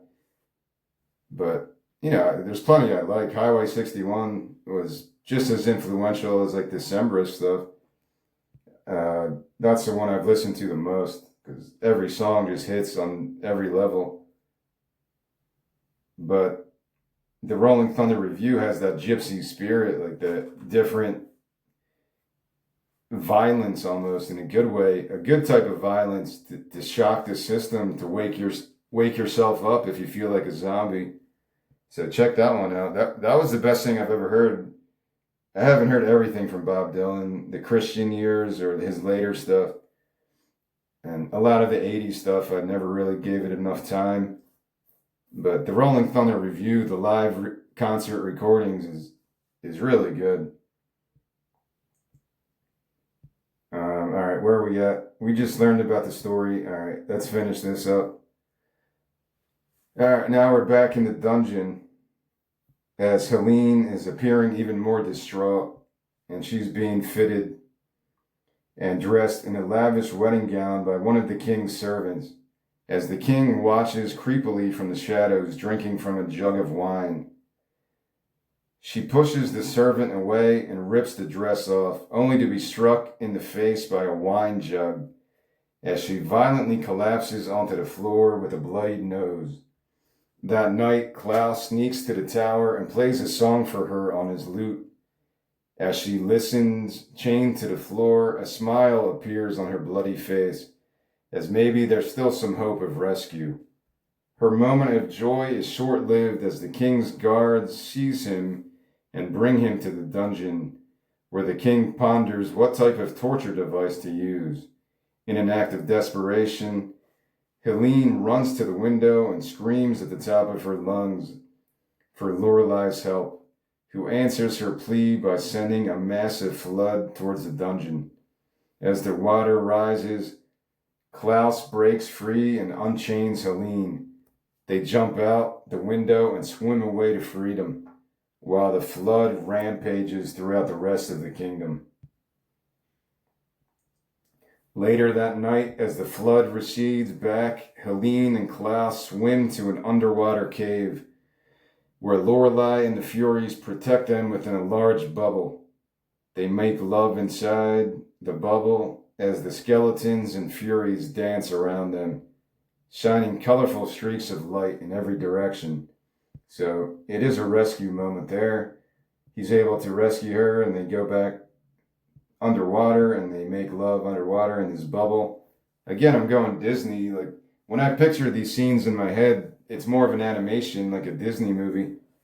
So who knows? Maybe this should be made as an animation, because as a stage play, you can't get as imaginative. I don't know what you could really do. How do you show these things? I don't go to musicals. I never was a theater guy in high school. I never tried acting or any of that shit. I don't go to plays or musicals. So I don't know how it works, in that, I have limited knowledge of how movies work to produce a movie. I don't really have a lot of knowledge about behind the scenes, how to put all the pieces together to fit a budget and all that shit. Of course, I don't know how that works. But I've seen so many movies that I feel like I know that stuff. Or I've listened to so many podcasts about movies and the creative process and how to put these pieces together. I feel like I know, without being in the industry, I feel like I know these things. But of course, I don't really know. But in terms of musicals and plays, I'm completely in the dark. I don't know how that shit works. My knowledge of musicals is It's Always Sunny in Philadelphia, The Nightman Cometh, which is still hilarious just thinking of that. And the songs are good. Like, you can't deny it. The songs are really good. You got to pay the toll, troll, if you want to get in this boy's hole. Shit. I gotta revisit that. As I'm picturing the Charlie coming down from the rafters as in the yellow suit singing that song. It's good. Like, the dude is a really good musician. Like, I don't know if he wrote the songs for the Gang Turns Black, that Always Sunny episode, but that's brilliant. What are the rules? What are the rules? Like, you gotta say, those songs are so catchy, man. I've never tried writing musicals besides the Gay Dinosaur one. The Gay Dinosaur Agenda was my only, and I didn't really do it yet. I wrote a book, but I didn't really write the songs yet like I planned to do. I kind of lost the urge to do it. But the songs are really funny. So I'm more about the comedic aspects, like the Book of Mormon, or Avenue Q. I'm sure Hamilton was good. It probably had some humor too, even though it dealt with serious things. But I never watched it. I just never got into that. Just like comic books, there's certain forms of entertainment that I have very limited knowledge of. Musicals and plays. Yeah, I don't have knowledge of how to produce something like that, of anything. It's not just that. I don't have any knowledge from a business or marketing perspective. Like, that's foreign to me, man. I was saying, man, if I could find a marketing company, I was saying this yesterday, I wanted to get my Kickstarter funded for $500,000. And I'm like, while I was doing that, because it's like a 30-day process while you're on Kickstarter, but even if it's real or not, I don't even know if it's real. In my paranoid brain. And I was like, if I would get these emails from these marketing companies, supposedly they were legitimate, and they would ask for, hey, if you give us $2,000, $3,000, $4,000, we could get your project funded. Just pay us up front. It's like a publishing company. If they ask you for the money up front, we want to promote and publish your book, but you're going to have to pay us like before we do any of this. I kind of had an experience like that. I don't think it really works like that, but maybe it does, and some elements of that. But I'm like, listen, if these, and I would respond to these emails and be like, hey man, if you could get my project funded, I'll give you like 10 to 20%. I would go up to 20% of $500,000. So what's that, 100,000? If a marketing company could get me funded so I get the 500 grand, I would. I'd give them 20% of it because I need them and they need my idea. So it seems like a mutual connection. I need to get more into business mind like that. I don't know if things work like that, but if this company is so confident that they can successfully fund my project, it's easy money. Forget about the $2, $3, $4,000 you're trying to get from me because you're so confident, in quotes, of funding my project. Wait until you fund it, and then I'll give you 20%. And from maybe the 3 or 4 times people tried to get money from me, nobody agreed to that. They were like, yeah, we're not going to do that. So you're so confident you're going to get my project funded that you need me to pay you $4,000. At this point, I was broke. I had no money to pay rent. So it was like a fruitless endeavor if they knew what my financial well-being was. I had no money at all. So they're so confident they need $4,000 for me to start the process. But I'm willing to give them $100,000, 20% of my fucking thing, if they actually live up to their word. So of course it's got to be some kind of scam like that. I'm pretty stupid, but my bullshit radar is better than it used to be. I almost got fooled a couple times from people emailing me, hey man, I know people in the industry, send me one of your screenplays, make a condensed version with a pitch and all this fancy terminology that they use in Hollywood, I guess. And then I did that. I spent like 2 days doing that, like all excited. Oh, I'm gonna get my big break, man. And then the next email, oh, before I do anything, even though I'm a big shot in Hollywood, I'm gonna need like $2,500 up front. So of course these are just fake people scamming people. The reason I almost got fooled that time was I looked up the person's name on Stage 32 or one of those sites like that, Coverfly or whatever it was back then. And it was a real person, like a real resume person who has some credentials, supposedly at least. Who knows what's real and what's fake anymore. But if this guy was a real big shot producer or any level producer, I don't think he would be asking for $2,000 from me.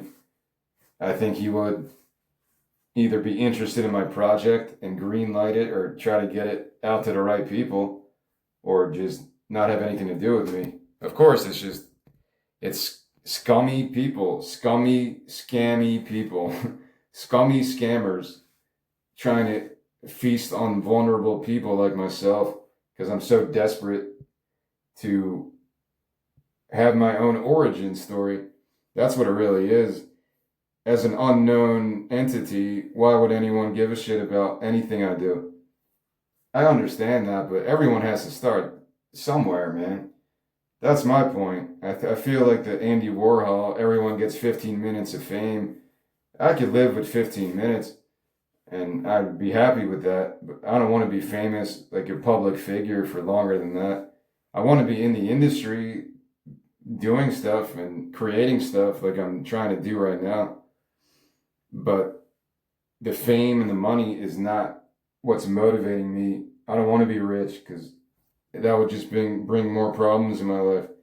I want to be able to survive and live comfortably, but a lavish lifestyle in Beverly Hills or some shit like that does not really make me any more motivated. I'm already motivated. I just don't know where to really go, I guess. All right, let's continue the story. The next morning, the king watches intently while seven of his guards are beheaded in the public square, as he blamed them for Helene's escape.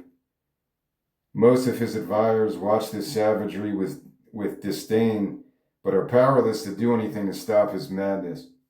as the hysterical king grabs one of the decapitated heads and launches it towards them with glee. That night, the king drinks his wine and dances with the Iron Maiden in the dungeon, only to fall over in a drunken stupor and slice more gashes into his chest and forehead. As the sun rises the next morning, the king leads his army onto the shore to recapture his bride-to-be. He instructs his priest to create a massive whirlpool, exposing the bottom of the river so his warriors can attack Lorelai's underwater home. His warriors then wage battle with their skeleton army led by Klaus, who was badly wounded during the combat. Lorelai attempts to intervene by chanting her hypnotic song, but all of the king's soldiers sliced off their ears previously to defend against her spell. She then passes out from exhaustion after sending a powerful gust towards the priest, collapsing their whirlpool. The king rides away with Helene as the Furies gently guide the now vulnerable siren back to safety underwater to be healed. So that's the first time we see the siren Lorelai get kind of fucked up. She's not invincible completely. Whatever these mystics that the king has are able to kind of match her power. So we're going like a battle scene here. This will be the most Game of Thrones-y type of scene in whatever this becomes. People always remember that, right? Game of Thrones, Lord of the Rings. They always remember the big battle scenes, or even Braveheart, I guess. They're so well done for the most part. All right, let's continue. There's only a couple more pages. It's almost the end of this. The next day, a large wedding celebration is held in the king's court as the priest casts a love spell on Helene, turning her into a loyal wife to the melancholy king. Members of the court offer him lavish gifts of gold, incense, and other fine jewels and weaponry, but he ridicules all of them and tosses their offerings away. Bored with the festivities and even more drunk than usual, he rolls snake eyes with his priest's bloody dice, strings two random guests up by their feet, and launches food and axes at them for his amusement, while the other guests pretend to enjoy his cruelty out of fear of being selected next. That night, the king holds another drunken orgy while Helene rests lifeless in bed, like all her hopes have been washed away. Back beneath the Rhine, Lorelai regains her strength with the help of the Furies' light magic. She then levitates out of the water up to the cliff where she committed suicide centuries ago. Her father's decrepit spirit appears from the fog and begs for her forgiveness. After some hesitation, she finally accepts his plea, and his tortured soul is released into the ether. Now at peace with her past, she swims to the shore, where the badly wounded Klaus appears at death's doorstep. She heals him with her powers, but becomes mortal once again in the process, as his wounds now become hers. She walks into the river to die as a mortal woman, putting an end to her reign as the sinister, heartbroken siren of the Rhine. Klaus watches her sink, then grabs her father's dagger as it rolls to shore, ready to finally live up to his promise to take out the king once and for all. So Lorelai sacrifices herself in this scene. She's no longer immortal. She takes on her mortal flesh again because she saves Klaus. So Klaus can go get revenge and save the day or whatever. It's not concluded completely, but it's kind of a cool arc. She's always been protecting Lorelai's always been protecting Helene ever since she was born. Almost like there's still a bit of humanity in Lorelai. She's this evil, wicked spirit now, cursing all these people to death, but she has like a little bit of humanity left. So yeah, it's cool to have conflicting or complex characters. Isn't that what actors like? They don't want to be one note. You're good, you're bad, you're a rebel. I think actors usually say they prefer a complex character because that's people in reality. Maybe some people are all bad. If you want to point to the Hussein example, I forget which one it is. One of the sons of Saddam Hussein was like a crazy psychopath, and he would have parties like that. I think I told this already. He would have parties like that and just probably fuck with people. Again, I'm just speaking as a parrot from what other people said on a podcast. So I don't know how true any of this is. But I'm sure there are some examples. If that's not true, then I'm sure there's some other example of powerful people throughout history that were kind of fucked up like that. I'm reminded of a show, I think on Amazon, Catherine the Great. That was pretty good. Maybe it was the Russian royalty back in the day. It's years ago, but I thought it was pretty well done. Very sexual show. I forget the actors or anything, but I'm reminded of that because it was pretty well done. Later that night, all right, where are we at here? I forget what I'm talking about. We're on the last page. Where do we end off? We just, Klaus is ready to get revenge now. So later that night, Klaus is now slithering past some of the guards and approaching the king's chamber, wielding the shiny dagger, determined to get justice for all those victimized by the king's reign of madness through the years. Inside, the king is sleeping with Helene, and he's dreaming of Lorelai levitating over him, sucking the breath from his body and turning him into a withered mass of skin. He wakes up struggling to breathe, then rises and stares at himself in the mirror as flashes of his mother appear with holes throughout her body where hundreds of worms emerge. So that's a cool heavy metal image as well. His mother is back for revenge, even though he didn't really mean to kill her, I guess. And she's got all these holes from the Iron Maiden, and these worms are crawling out, ready to attack him. He panics and turns towards Helene, but her face morphs into his mother's. So in his final act of melancholy, he chops both of his hands clean off, then laughs as he bleeds to death on the floor. Finally at peace from his demented life of perverted cruelty. So I thought that's a cool death scene. Instead of just slitting his wrist, he just totally chops his hands off. And he just bleeds out like that and dies. I think that's a cool way to do it. Maybe somebody can convince me of a better symbolic way.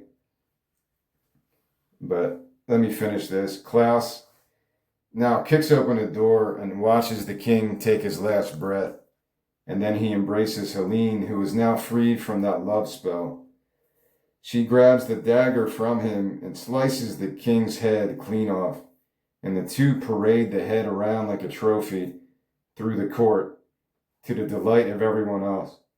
So yeah, these other priests and people probably wanted to kill this king, like pull a Julius Caesar, but they were probably too afraid to, because the dude was just a complete psycho, but they're all happy that he's dead now. Later that night, Helene and Klaus kiss on the shore of the Rhine River under the moonlight as Lorelai's spirit rises from the water. Guided by the Furies, she reunites with her lost lover over the cliff, and they ascend together into the stars to finally share the love they were denied as mortals. Helene and Klaus watch the majestic scene as hundreds of other spirits emerge from the water, her victims now freed, and all curses now lifted. And that's the end. I never wrote that this was the Rhine River, I just added that, but you don't have to even make it about the Rhine River. You don't ever have to say explicitly that this is the Rhine River, but the album is called Songs from the Rhine, so it's kind of understood that I'm writing a story based on the Lorelei myth, and I'm just trying to change things to make it a little bit more interesting. I don't think it's any kind of copyright. People can claim, right? Do I have to not use the name Lorelei? I don't know. I don't think so. Because it's such an old myth, I don't think it's any kind of copyright with that. People write songs about Jesus. Do you have to get copyright permission? Like, it's a historical figure from thousands of years ago. If somebody writes a song about Julius Caesar or Hannibal Lecter or Vlad the Impaler, I don't think you have to pay to have the right to do that. It's a public figure. NoFX had a whole album, the war on errorism about George Bush and Dick Cheney during the Iraq War shit.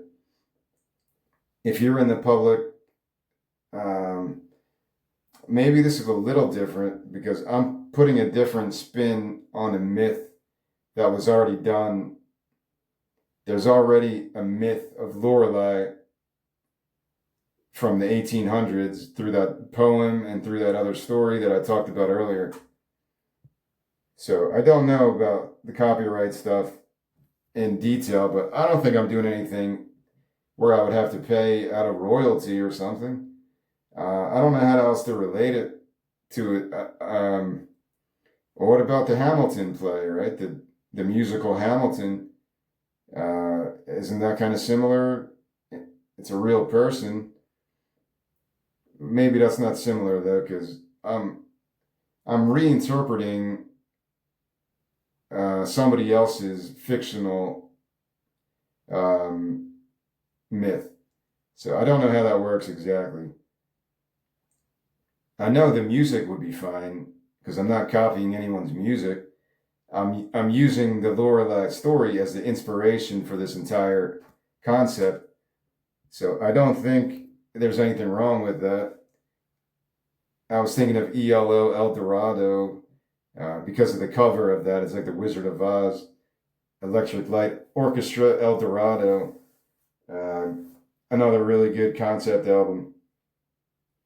And yeah, I don't know. I would have to think about that. But again, this is my lack of experience in this type of business sense. I don't think it will be any legal copyright infringement because I'm not just copying the Lorelei story.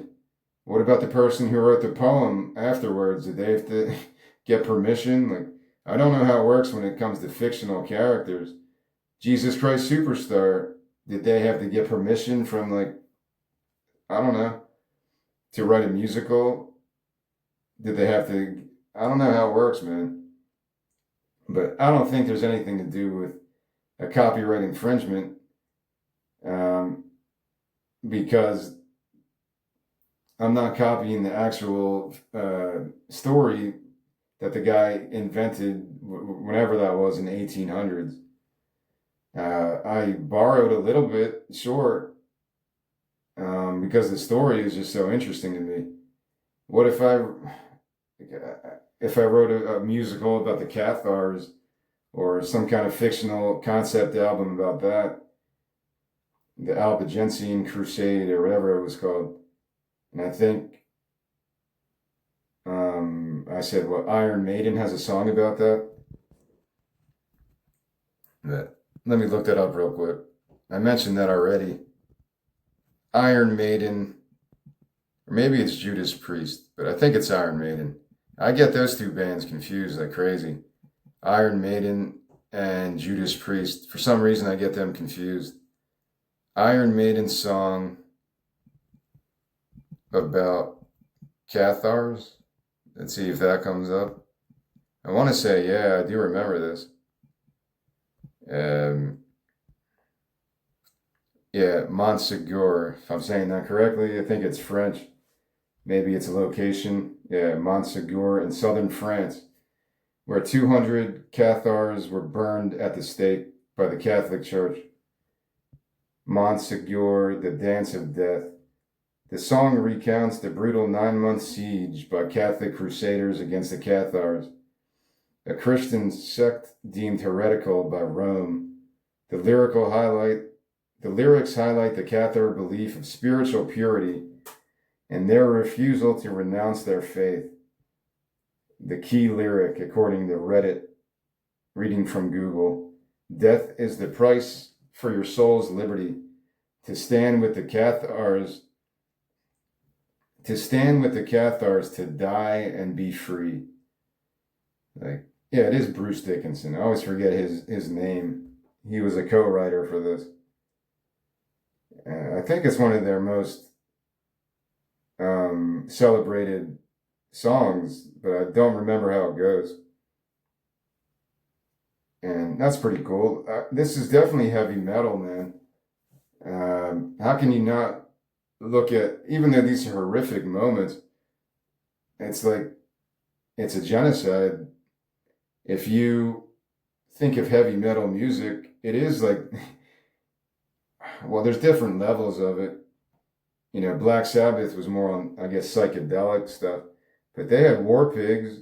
War Pigs could have been about the crusading army just killing people, asking questions later. That's kind of the correlation I see. And there's a beauty to stuff like that. I think, you know, you could listen to a Bob Dylan song about anti-war stuff. I can't even, Masters of War, is that what it's called? Somebody else did that song, or a lot of people covered that song, I think. Hard Rain's Gonna Fall. And there is an emotional impact. Sometimes when you hear a heavy metal song, like I made a list of my favorite anti-war songs, and most of them are like heavy metal, I think. Either Rage Against the Machine and well, I can't think of that band, System of a Down. And then Black Sabbath, I think, had the best with War Pigs. I think that's the unquestioned champion of anti-war songs. All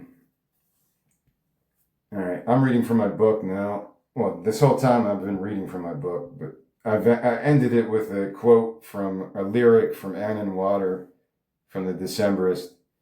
But if you calm and let me pass, you may render me a wreck when I come back. So calm your waves and slow the churn, and you may have my precious bones on my return. And yeah, that song still kind of sticks with me. It is a song I did cover before. You know, I don't think I have it anymore. It's from over 10 years ago. And I put it on YouTube. I tried to make my own version of Ann and Water, but it's lost in the sauce. I don't think I have it anywhere anymore. I might have an audio version of it saved somewhere, one of my drives.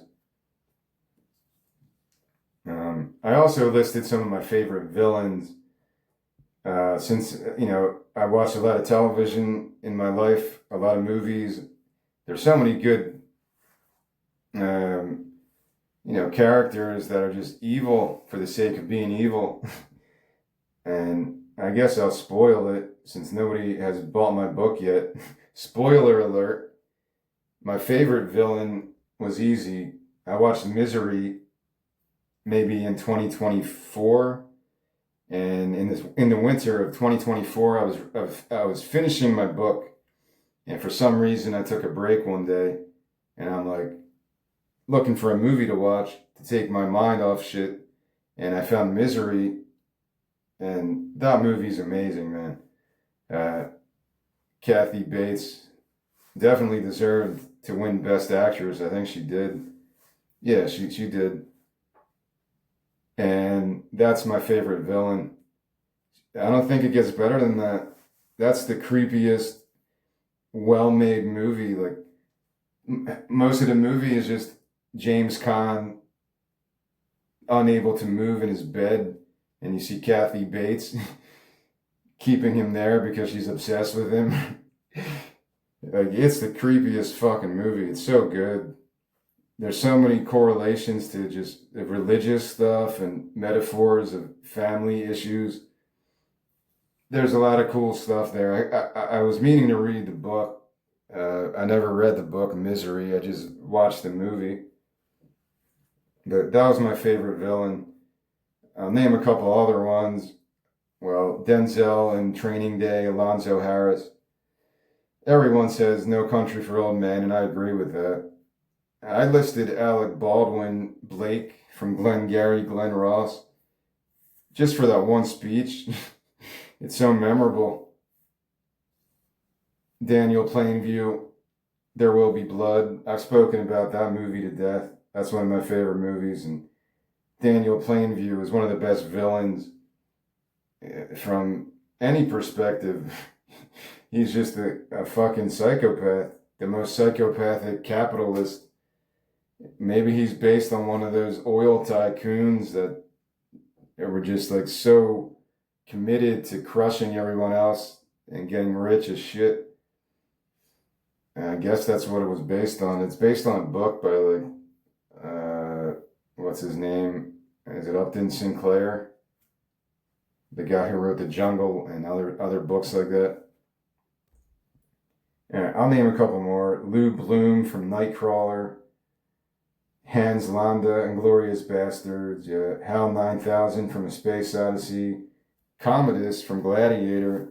That one should probably be in the top 4, I think. Joaquin Phoenix was one of the creepiest villains of all time. Like, maybe you want to kill that guy by the end of that movie. You want to go into the movie and just stab his face. That's how good he was in that movie. Minister Mason from Snowpiercer. I never talked about Snowpiercer, but that movie was pretty pivotal for me. I forget the director's name, but I think it's the same guy who did Parasite and other stuff. Mother, The Wicked Witch of the West, Norman Bates from Psycho, Michael Myers, Halloween, Christoph from The Truman Show. Yeah, Ed Harris is good in that. The Fratellis from Goonies. And you gotta put Tony Soprano. Tony Soprano was a likable villain, but he was a fucking psychopath. Just like Walter White. I think I put Walter White on the list, yeah. Walter White, Breaking Bad, yeah. He's a likable guy, but he became Scarface, like everyone says. Mr. Rogers turned into Scarface. I guess you could put Scarface as well on a list like this. But there's people that glorify Scarface. Like, his character is about American capitalism. How the mighty will fall in a pile of cocaine. a mountain of cocaine. That is how I will end my reign as drug kingpin. Yeah, it's a classic movie. I'm not as into the Scarface. If I made a list of 100 movies, I don't know if Scarface makes it. It's good. Pacino's good. There's nothing wrong with it. But I'm not as a big fan as other people are. I don't think it's that rewatchable. There's some funny scenes, like the Pelicans. That's probably one of the funniest scenes in a movie ever. The Pelicans. That's my favorite scene, I think. Scarface, the Pelicans. The Pelicans. Am I totally making that up? Because I haven't seen it in a while, but I kind of remember that. Or say goodnight to the bad guy. That's one of the best parts, too. So it's definitely over the top, but there's memorable lines. Yeah, Manny, look at the pelican fly. Come on, pelican. That's pretty funny. But what's the other thing? Yeah, say goodnight to the bad guy. That's a great fucking line. Say goodnight to the bad guy. That's probably my most memorable line in that movie. That it's such a classic scene. I remember watching the Netflix show Narcos and being like reminded of some of the themes in Scarface, because Escobar was like a likable guy. At least in the show, he was a likable guy. He was making more money than any CEO in America, selling shit tons of cocaine and giving the money, supposedly, he would give the money back to the people to some degree.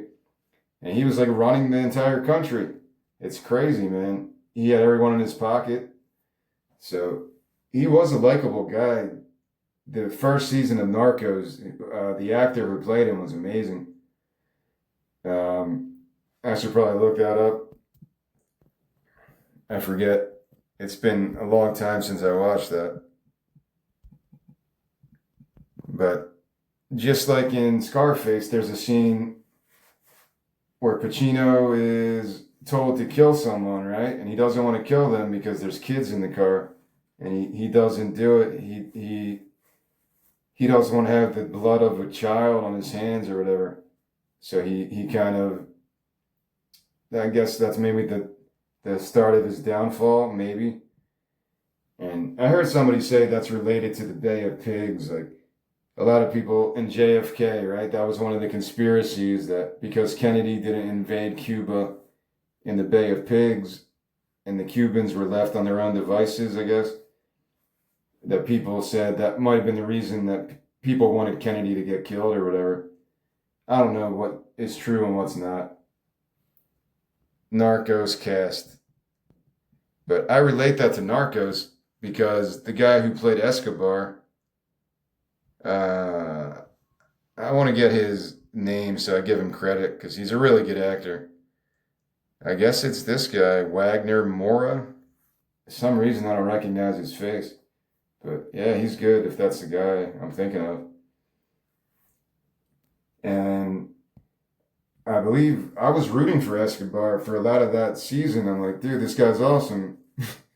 He doesn't give a shit. He's just going to make his money how he wants to make it. He's got balls of steel. And he's not completely psychopathic. He's not killing innocent people or anything. But at the end is when he loses his shit and he bombs a plane because he wanted to kill a politician or somebody. So he blows up an entire plane full of people. And that's when I was like, all right, I can't root for this guy anymore. Even though it was like almost like a Robin Hood tale. I don't even know if that story's true. That Escobar, up until that point, he was just a drug dealer, but then he became a terrorist. You go blow up a plane of innocent people just to kill maybe one or two people to target someone. Yeah, like you're a terrorist at that point. Did Escobar really blow up a plane? Because I remember that, like, oh man, I like this guy. I was a fan of Escobar until that shit. Blow up a plane. And that's kind of reminding me of Scarface. Yeah, Pablo Escobar directed the bombing of Avianca Flight 203 on November 27th, 1989. The Medellin cartel leader ordered the mid-air destruction of the Boeing 727, which killed 107 passengers, plus 3 people on the ground. And he killed 107 people just so he could assassinate Cesar Gaviria. I don't know how to say his name, who was the leading candidate for the Colombian presidency, who was going to extradite Escobar to the United States. So, yeah, that's fucking nuts, man. Maybe Vince Gilligan in Breaking Bad was inspired by that. There's a scene in Breaking Bad. Walter White kills the Ritter. I forget her first name. Really good actress. Jesse Pinkman gets back on heroin, and then she gets back on heroin, and Walter White watches her die on her own vomit because she ODs in the bed. And then, in a weird coincidence, her father is a air traffic controller. Sorry if you never watched Breaking Bad, I'm spoiling this, but it's been like 20 years, man. And then later on, the father, because he's so distraught that his daughter died, he causes two planes to crash into each other. So, in a way, Walter White is responsible for all these other deaths as a secondary variable because he didn't want to save that girl's life. I really like those type of moral dilemmas that Breaking Bad displays. I think the Coen brothers do it the best with their movies and Fargo. I don't even know if they direct Fargo or somebody else just does it. I don't know how that works. But Fargo does that better than anything. Fargo has that, the television series, I'm saying. It has that morality play every season, and it goes deeper than that. Like you could look at Tarantino and say every one of his movies is a morality play. Did the Coen brothers write and direct the series? Because I feel like there's other people involved, definitely. It's not just them. Write and direct. Maybe they only did the first season with Billy Bob, which I love that season. That's maybe my favorite. Did the Coen brothers write and direct the Fargo series? The Coen brothers did not write or direct the TV series. The TV adaptation was created by Noah Hawley. So good job, Noah Hawley, because that series is amazing, man. The Coens were executive producers, but were not creatively involved in the show's production. I guess that's easy money for them, man. My favorite scenes is in the first one where Billy Bob is about to kill, and sorry, I forget his name, Tom Hanks' son plays the police officer, and what's Tom Hanks' son? Colin Hanks. He pulls him over, and he's gonna he's asking him to step out of the car, and Billy Bob's like the devil in that season. He's pretty much he plays the devil pretty much. And he's like, if you care about your kid, you're going to go into your car. He gives that big speech. If you want to see your daughter again, you're going to get into that car and drive away. And the way he delivers that, it's so good. I had to watch it like numerous times. So that's the first season with Billy Bob playing Satan. And then my other memorable scene is from the latest one, I think, where that crazy psychopath is making dinner with the family. And it's the most awkward thing. One of the best scenes in anything I've ever seen. When they're making dinner with this fucking psychopath guy in that last season of Fargo. It's so good, man.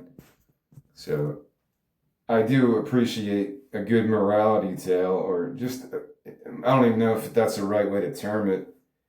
An exploration of almost like a biblical concept in a more modern way.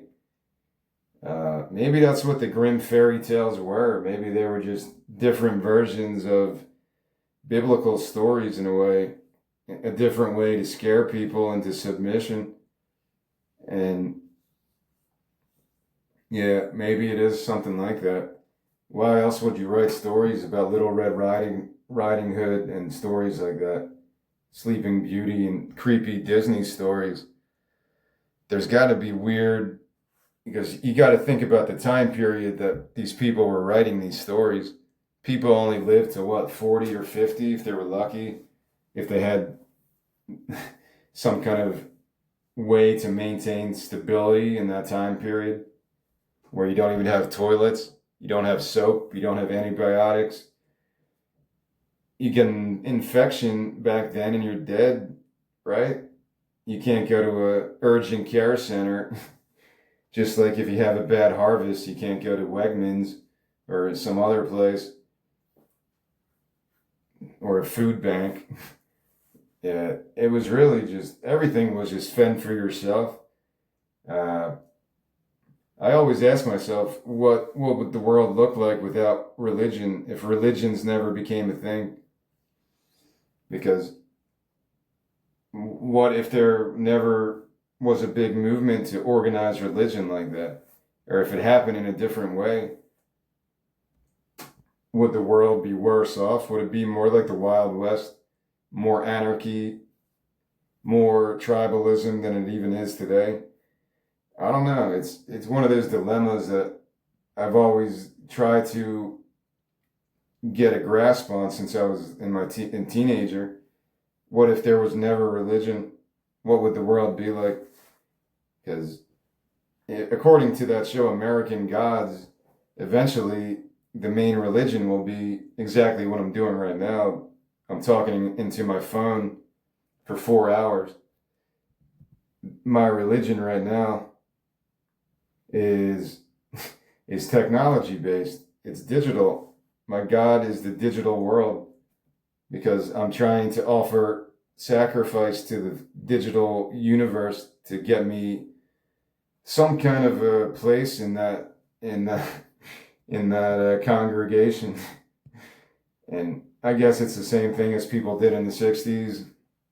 And there's more failures than successes when it comes to entertainment industry.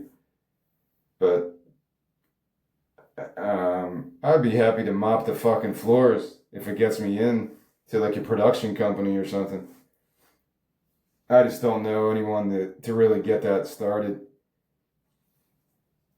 I really don't care about that. I just need to get somebody to give me a path because I don't know what else to do on my own.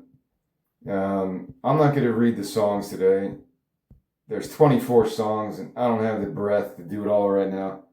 Tomorrow, I'll just go through all the songs and try to remember how they go because I'm not going to do that right now. I've been talking for too much and it's going to take me a while to do all that.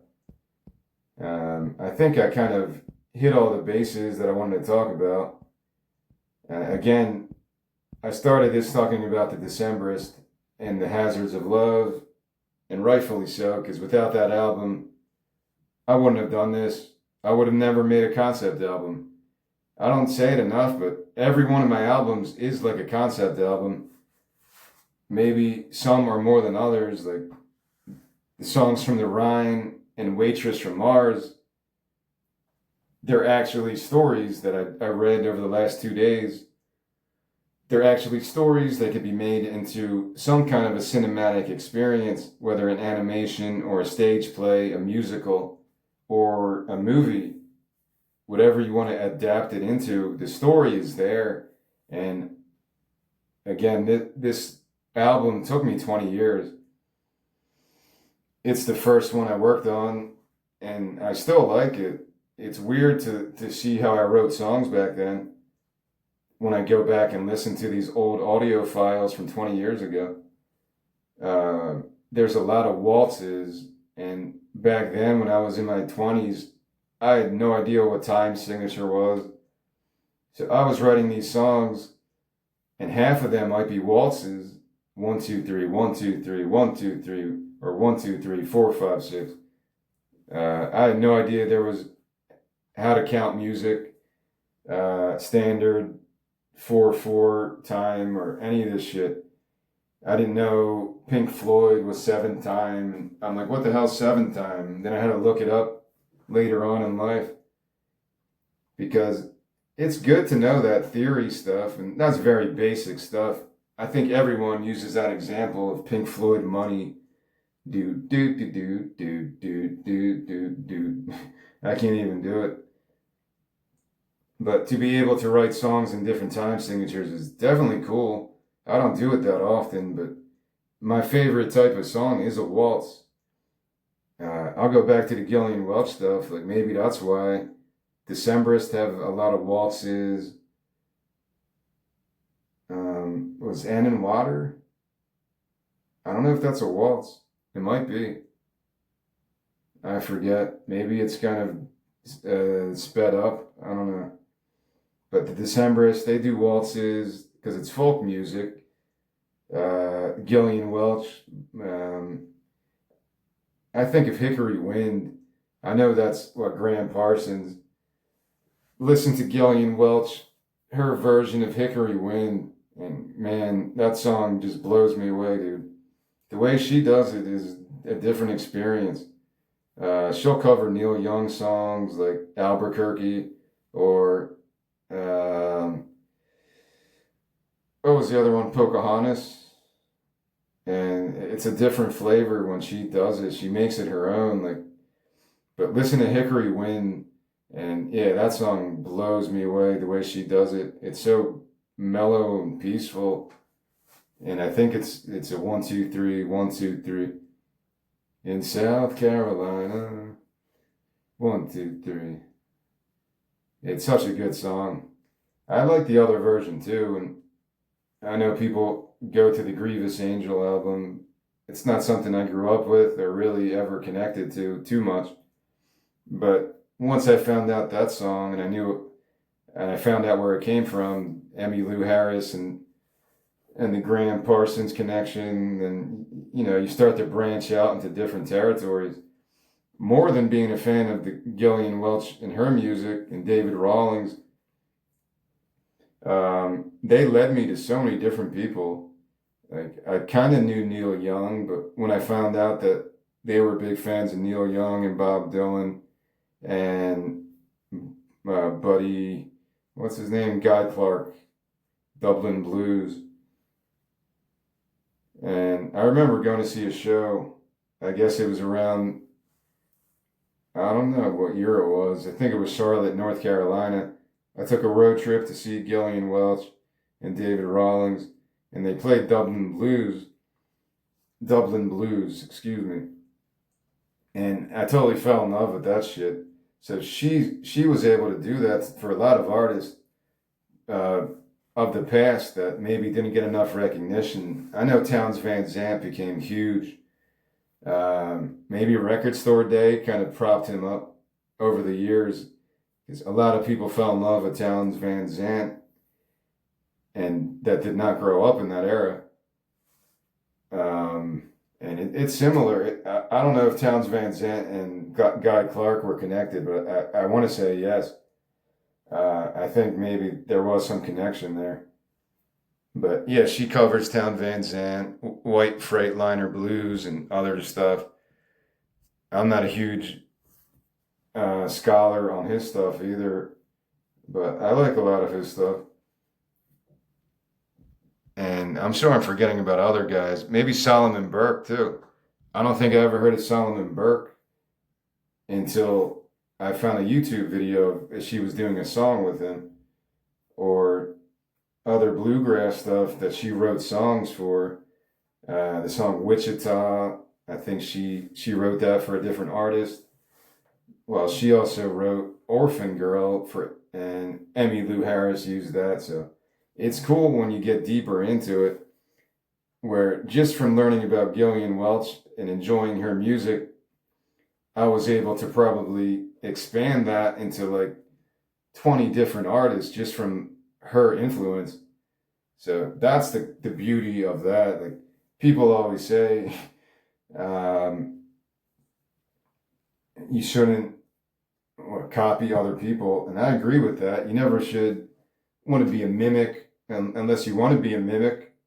I guess that's an art form too. Impressions or impersonators, are they the same thing? I don't know. Or actual mimics, like, there is a skill to that. But when an artist can show their appreciation and lead other people to a Solomon Burke, who I never heard of until I saw that video, or there's plenty of other people that I don't know. I still haven't gone down the John Prine thing. Gillian Welch and David Rawlings had an album that won a Grammy called All the Good Things Are Past and Gone, or something like that. all the good things are past and gone, something like that. And they recorded it like very simply, and they just used a bunch of covers like Senor by Bob Dylan. Never heard that song until that album. And they have a John Prine song, Hello, in there. And it's like the saddest song I ever heard. It's just like, no, go listen to it. Listen to both versions, I guess. But it's pretty damn good, man. And they always covered the Jackson as well. That was the one song that I kind of knew already. Johnny Cash, Jackson. But yeah, also the Oh Brother, Where Art Thou soundtrack, the I'll Fly Away. They usually end their shows with that sometimes. Or sometimes White Rabbit. Their appreciation of music is crazy. It's an education sometimes. They just went on tour doing Grateful Dead songs recently. I don't know if they're still doing it. I wish I could have gone to that. I'm not a big Grateful Dead fan. I probably wouldn't have known the majority of the songs because I don't know the Grateful Dead that well. I've listened to some of their live stuff and it's impressive. They play for 3-4 hours and they have a good, cool energy that I do vibe with. The Grateful Dead I'm speaking of. The beauty of YouTube, you could look up for people who are deadheads, they're probably on YouTube every day. Like, oh man, I was at this show, Oakland in 1967 or 1974 in Portland, Oregon. I was at that show.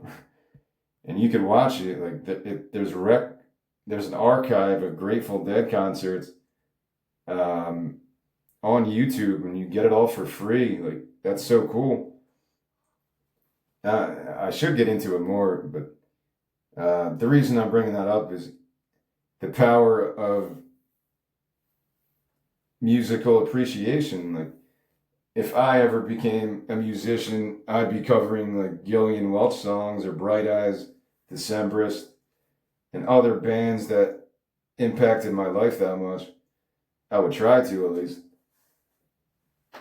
because I would want people to get to know them. Like, it's not like they're not famous, but I don't think Towns Van Zandt wasn't unknown. He wasn't entirely underground. He was pretty popular in his day. And Bob Dylan, Johnny Cash, yeah, of course they were. Well, they did an album together, but they were huge.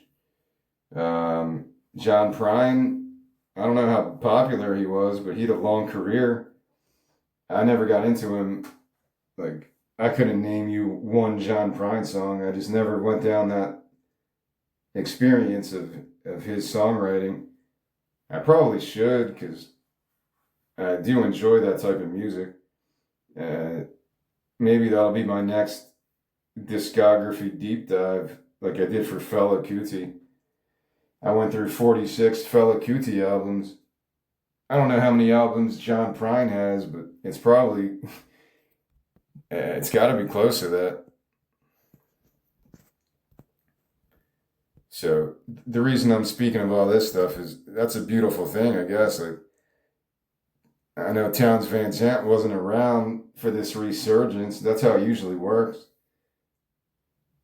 But hopefully somebody connected to him and his family got some money from that. Or I would cover like Tom Petty songs, yeah. Like Pearl Jam, I think, was a big fan of Tom Petty. Members of Pearl Jam. There's a couple Eddie Vedder songs specifically that sound exactly like Tom Petty songs. And I think they do it as a tribute. They're not trying to, like, be deceptive about it. What was I going to look up? How many albums? This might be the last thing because I'm at 3 hours and I think I'm done speaking for today. How many albums did John Prine make? 18 studio albums, including one collaborative album. and 5 live albums, making a total of 23. Well, compared to Fela Kuti, I should be able to do that in maybe 2 weeks if I listen to every John Prine and judge them. Maybe I could do that next. Listen to 4 of his albums a day and see what I could come up with. Yeah, like I just never went down that road. I don't know why. A lot of the people I respect always mention his name in the Americana genre. A lot of people mention his name, and the only song I know is the Gillian Welch song on that cover album I was talking about, "Hello in There," or "Hello in Here," or "Hello in There," whatever it's called. That's the only one I've ever heard, as far as I know, at least. But that's the beauty of that. I go to a concert and I hear Dublin blues, and I'm like, what the fuck? That's amazing. How have I never heard this before? And it just opens up a new avenue to go down. And there's millions of other things I've never heard that people would be like, dude, you've never heard that album? What the hell's wrong with you, man? Like, sorry, I never heard it, man. What do you want from me? What do you want from me, man? That album will change your life. Don't you know? Don't you know the impact? So, yeah, I'm 44 and I could live another, like, I don't know, 400 years and I'll still be missing something. But you didn't hear that one underground punk rock opera from Uzbekistan. What the fuck? You can't die yet. You have to listen to that Uzbekistan punk rock. So it's a long process. There was a good YouTube channel I used to watch a lot called Deep Cuts with this guy named Oliver, I think. And he was talking about, because he kind of does that. I don't know what else he does. I think he's in the UK. And he would have music reviews and best of the year list, and he would be like, let's deep dive into shoegaze or goth music or other stuff. And he's crazy knowledgeable. And I'm like, man, I want to get to that point. If I meet a bunch of jazz heads and they start talking about jazz music, I will have no prayer to follow along. I might know some of the names and be like, oh yeah, I've heard that one album, but I can't pretend to be anything else than a casual fan of it. So as long as you're not fake, I think it's fine. Like, there's just so much out there to ingest from the past and the present. So it's very difficult you don't want to become overwhelmed by it and lose the thrill of finding something new that you love. Like, my life went in weird directions because of music, like in a good way. All I listened to in high school was mostly punk rock stuff. No Effects, Bad Religion, maybe a little bit of Beastie Boys and rap. And I started getting into folk through Soul Asylum. Soul Asylum had an album with the Misery. They say misery loves company. We could build a factory and make misery. Whatever album that was.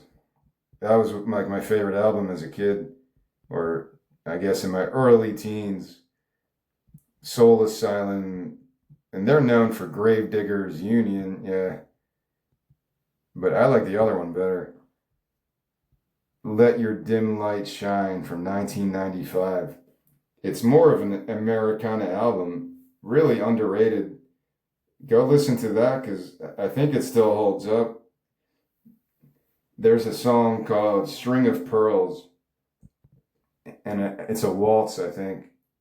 Yeah, it's another waltz. See, this is where my love of waltzes came from. She swings a string of pearls on the corner of the street light, reflects. It's amazing I still remember the words a little bit. Because I haven't listened to that song in 20 years, but I liked it so much as a kid or as a teenager or whatever. In terms of musical knowledge, I was a baby listening to Soul Asylum. I'm like, this is totally different than Runaway Train or Give Me Someone to Shove. Because I think I did like Soul Asylum from the other stuff, just from the radio songs. And then I saw them on Letterman one night, and they played that song, Frustrated Incorporated, Misery, whatever it's called. And I really became a fan of that album. And that was probably my most played album for a couple of years. Soul Asylum, String of Pearls. Yeah, I'm telling you, go listen to that song. It's like, that I would play that song nonstop. Um, Maybe that's why I love waltzes.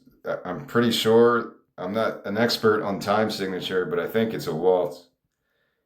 She swings a string of pearls on the corner. 1, 2, 3, 1, 2, 3. The street lights reflect the light in the water. The string it snaps and the pearls go sailing. And they splash and bounce and roll across the wet street. As she bends to chase the pearls, the car swings round the corner. She darts from the eyes of the panic-struck driver who's racing to the delivery room. 'Cause in the backseat, his wife is busting out of her womb. It is like a country song. I never associated alternative music or grunge because Soul Asylum kind of got lumped into that. Or maybe not grunge, but that collective soul type of grunge. Maybe later it was Everclear because I was a fan of Everclear around later on, Sparkle and Fade. Or that could have been actually before that. I don't remember now. I don't know. Those were two of my most in the early '90s. It was Everclear, Sparkle and Fade.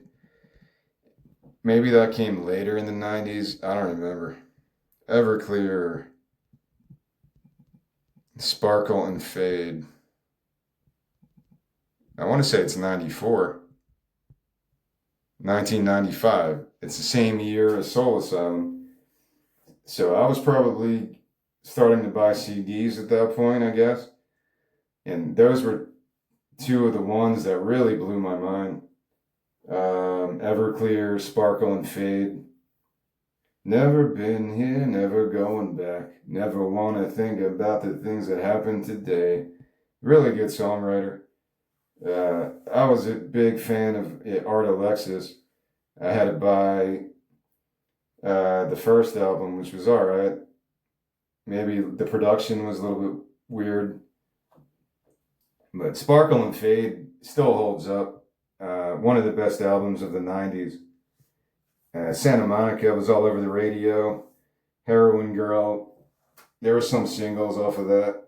Heart Spark Dollar Sign. It's about interracial relationship. Speaking of that, Heart Spark Dollar Sign. Yeah, that song rocks. Chemical Smile. There's a lot of good songs on that. There was a place we used to go. Yeah, I need to re-listen to this stuff because nostalgia just comes out of you like crazy. Because you put yourself back as a 14-year-old, 15-year-old listening to this music for the first time, and it gives it a different perspective when you're young, and your mind is just consuming everything. Instead of just consuming the radio, you start to find something on your own and you feel like, oh, I discovered this band. Not so much with Everclear because they were on the radio a lot, or Sublime. Santeria was on the radio like every hour. But yeah, that was the staple of my diet of the mid '90s going through high school. That was what got me through musically. More punk stuff developed later, but it was really just MXPX. Life in general led me to different punk stuff, and that's like Christian punk. It's still, nothing wrong with that. There's a difference though. Like, it's the Warped Tour was cool because you could see MXPX, and then you could see NoFX, you could see Bad Religion, And then you see like ska bands. I think Sublime actually did a bunch of Warped Tours, but I never got to see them at a Warped Tour. Alkaline Trio.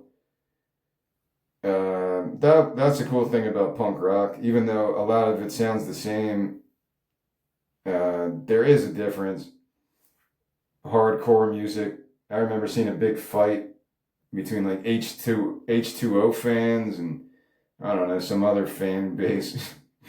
That's the only time I was like, oh fuck, I'm getting out of here. As like a 14-year-old at the Warped Tour, and you're like, yeah, I'm just gonna duck out of this crowd right here. But I guess I'll just end on that note. It's cool to revisit some of these albums that I didn't really think about for a while.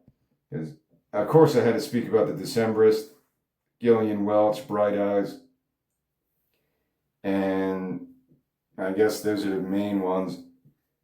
But bringing up String of Pearls, that's probably a waltz that I didn't know was a waltz. I didn't know it was a time signature was a thing back then.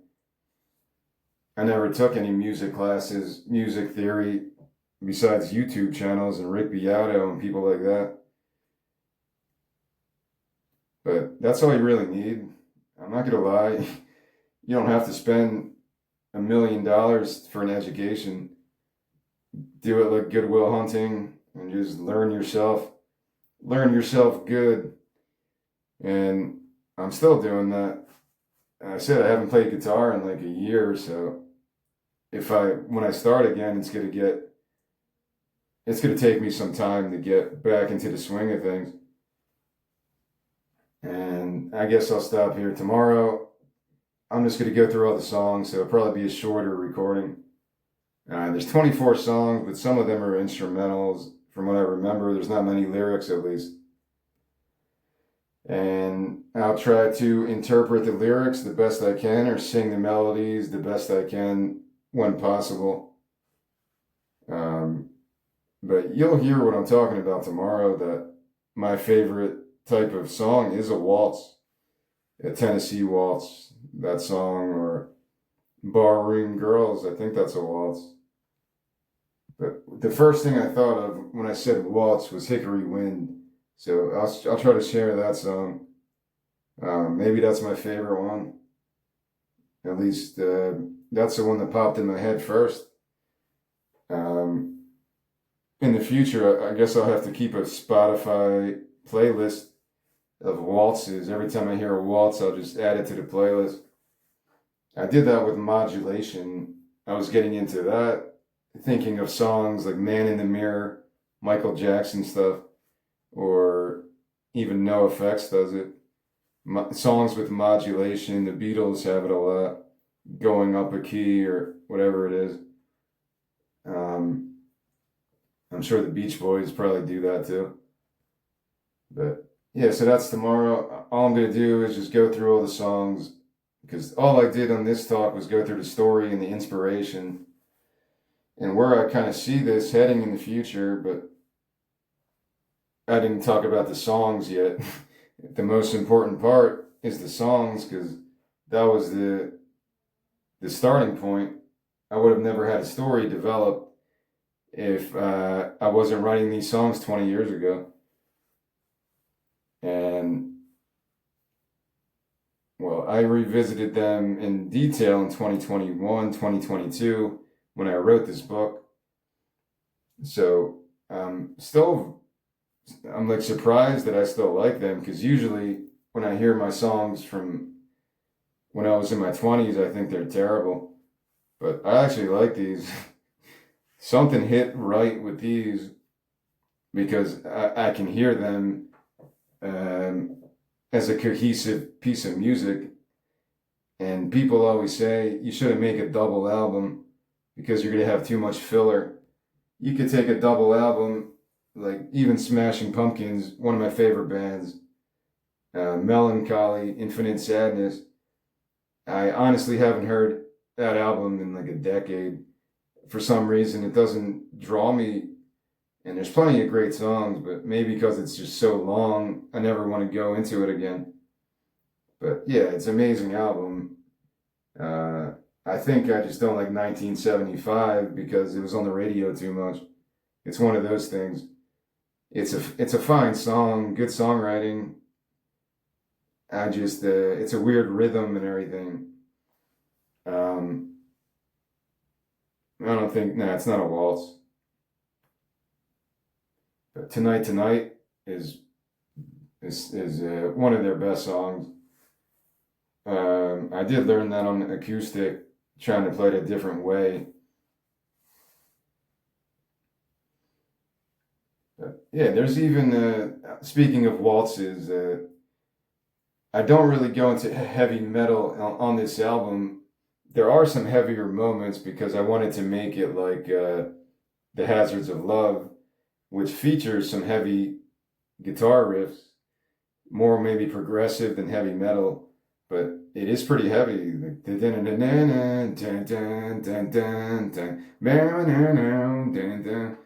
Maybe it's more prog rock.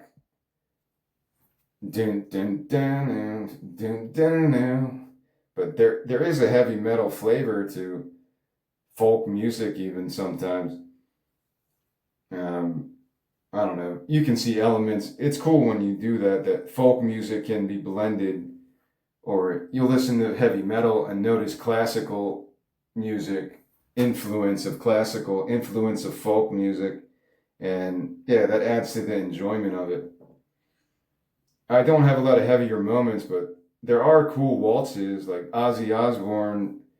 Who can we get on the case? Colin Perry Mason. 1 2 3, 1 2 3, 1 2. I think it's a waltz. 1 2 3, 1 2 3. That's an underrated song, man. That song just kicks ass. On the way to dun, dun, dun, dun, dun. Yeah, Perry Mason. That maybe because I remember it as a kid watching the music video, but that song's amazing. I don't think people remember that version of Ozzy too much, but that shit's awesome. Like, I'm not a big Marilyn Manson guy. I kind of think it's more of a hype train or a novelty sometimes, but he had some cool stuff. I think I forget what song it was, but he has a waltz. I forget what it is though. Maybe I could look that up real quick. I used to listen to Howard Stern when he was on the regular radio like 20 years ago, but once he went to Sirius, I got off.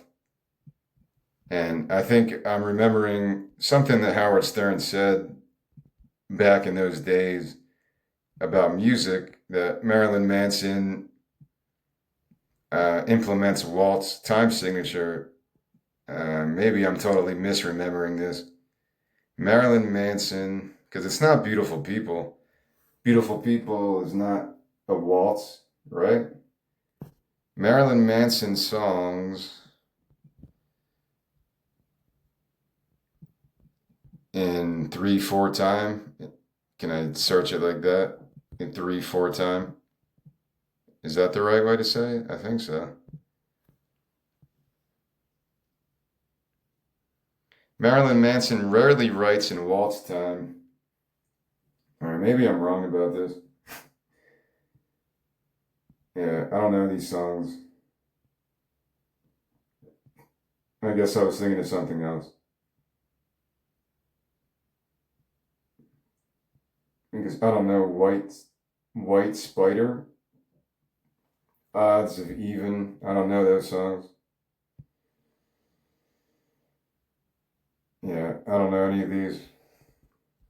I don't know what I'm thinking of. It's kind of pissing me off now.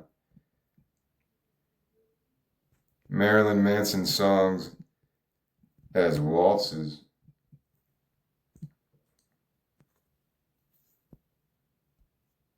Yeah, I guess I'm just misremembering this because I can't think of any of it. Maybe it was one of his cover songs.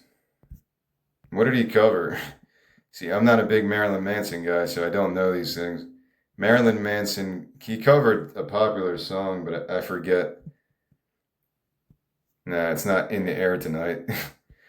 Yeah, I guess I'm just misremembering it. I don't know. I don't know what I'm thinking of.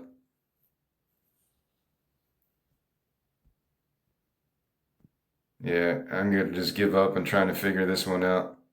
Sweet dreams are made of this, these. Sweet dreams are made of these. Is that what he covered?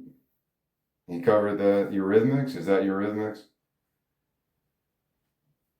The Beautiful People. That's the only like song I can remember clearly from Marilyn Manson. That was catchy. You gotta say it was catchy. It's a fun kind of riff. But yeah, I can't think. I don't know what I'm thinking of. It's really annoying right now. But I'm gonna end it here. Maybe I'll figure out my brain fart later. Why I'm thinking of Marilyn Manson right now, because I don't know what I'm thinking of. Yeah, I'll just have to leave it like that. But yeah, tomorrow I'll go through all my songs. It's 24 songs that maybe I'll do a little bit of prior research so I can kind of remember how to sing everything. I don't know how it's gonna go until I get down to the brass tacks of these songs from 20 fucking years ago. But this was the harder part to get through the story, to kind of do it to refresh my own memory and to give people a vision of what this can be. It's the same thing I did with Waitress from Mars, but it's a different type of reality where this would be more of a musical event. Waitress from Mars can be an actual Marvel movie, a comic book, a graphic novel, animation, cartoon, lunchboxes. Kids everywhere will go to McDonald's and get the Happy Meal with Waitress from Mars toys. Like when I was a kid and some big Disney movie was out and you go get the Happy Meal to get the fucking toy. That's what Waitress from Mars is. Waitress from Mars can be that type of a epic comic book movie if people are still interested in that. Maybe people are sick of it at this point from all the Marvel stuff, but they're still making Batmans and Spider-Man is still popular. I think the kids who were into that are now passing it on to their kids. So there's a reason, there's a marketability to create those movies again. Who will be the Batman next? Who will be the next Spider-Man? Because it seems to be a constant cycle. And that's like almost like what I was talking about. The new religion became these other types of media because the Bible can't compete with the new type of entertainment. The Bible was the entertainment in a way. Those stories were what people passed down to each other. Now it's more like Spider-Man. People are telling their kids with great responsibility, or with great power comes great responsibility, which is in the Bible. Absolute power corrupts absolutely. It's the same concept, but instead of teaching it through a religious document, people are teaching their kids morality through comic books and Star Wars, and there's nothing wrong with that. Anything that makes the world more at peace, I'm all about. If you're getting your moral code from Star Wars, you're living like a Jedi. Good for you, man. I'm not gonna make fun of you. I I don't know where I get mine from. I think I'm a mishmash of Christianity and maybe a bit of heroic concepts because I was a fan of the Superman stuff. More so because I love Terry Hatcher, but that was a big show back in the day, Lois and Clark. That was a big event, like on Sundays. I remember that as a kid. I'm like, shit, I gotta go to school tomorrow, but at least I can watch Superman, Lois and Clark before I go to school. So I don't think those things will ever disappear. Um, I think that's fine if people get their morality from different works of fiction. I'm not going to say the Bible is a work of fiction because that would offend a lot of people. I'm just going to say there's a lot of stories in the Bible that probably are intended to be metaphoric modes of expressing a societal concept or some kind of divine concept. I don't know. Even priests that I've had as teachers in the past would talk about that, figuratively, interpreting the Bible figuratively as a metaphor for how to live your life or whatever. That conversation usually goes a different direction, usually, because everyone's got a different opinion on that. Or you can replace the Bible with whatever holy book that you use, right? You grew up with. I'm sure you have a similar experience.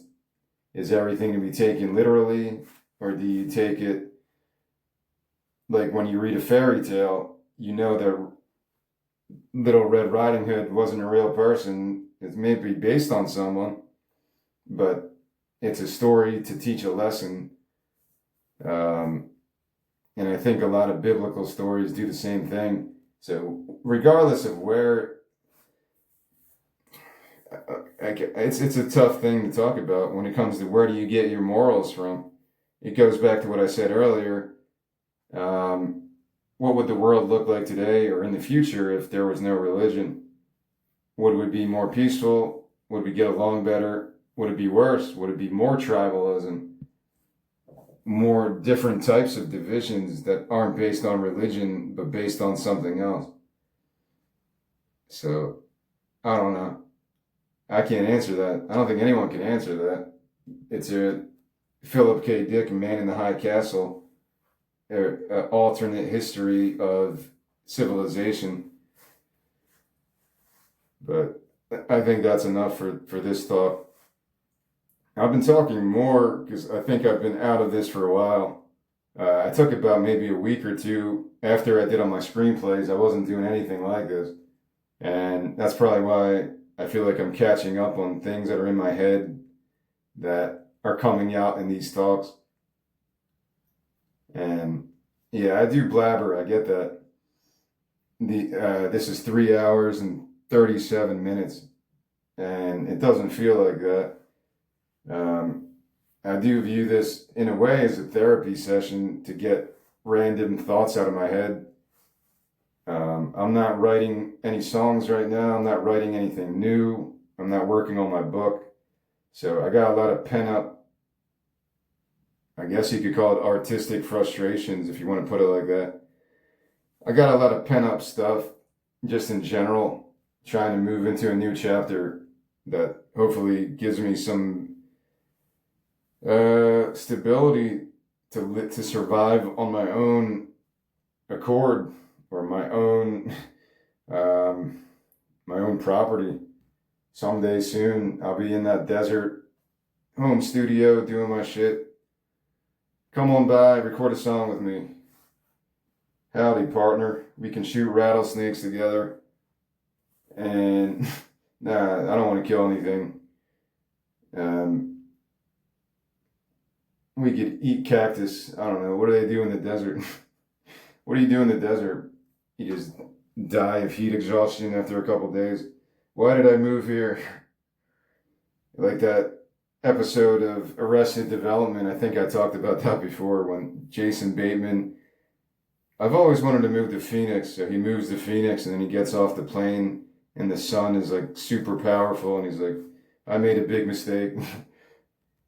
That reoccurring statement, I forget how it went. It's either I made a big mistake or something like that. So I don't know what to expect, but all I know is I'm stuck at this point in my life. There's no doubt that I'm stuck in the American muck, or just in the muck in general. I keep saying the American muck. Like the opposite of the American dream is to be stuck in the American quicksand, taking your humanity away, making you feel like a worthless robot. Because I don't make an income. It makes you feel like a worthless Um, Flesh, worthless flesh. Why am I valued? I don't make money for anybody. So it's a bad thing to think about, but it's ingrained in your brain that you have to be a valuable member of society, make an income, and build your family, build your life, and reproduce. You get those thoughts in your head, whatever age you're at. I guess it stops once you actually do those things. Maybe there's a different voice at that point. What was I going to look up? I don't remember. All right, I'm going to close it here because I'm going off weird subject matter that I don't even remember what I'm talking about anymore. All right, I made it to 3 hours and 40 seconds, so I think that's long enough. Tomorrow will just be the songs and the lyrics and trying to establish more of a musical basis for what I hear this as. But I already talked about that mostly.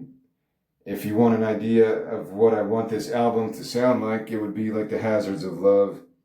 It would be like a mixture of some progressive ELO stuff, maybe there's a bit of folky English stuff. Definitely a bit of that. But again, I was writing this in my 20s where my musical memory banks were not that good. So I had to kind of go back and readjust things and grow on what I was doing, which is, my usual process anyway. I'm never happy with my first attempt of a song, very rarely. Sometimes it happens in that organic fashion, but most of the time it's like this album. I wrote it 20 years ago, and I'm still finding new ways to interpret it, either through the lyrics, the story, or through the time signatures and the structure, the chord arrangements. I even use ukulele to write one of these songs. The closing song of part one is I wrote it on a ukulele, and it could work on a guitar just as well, but that's how I came up with the rhythm and stuff. So that's what we'll get into tomorrow. I'll go through the music and more of the inspirations behind it, and I'll probably learn some new things as I go.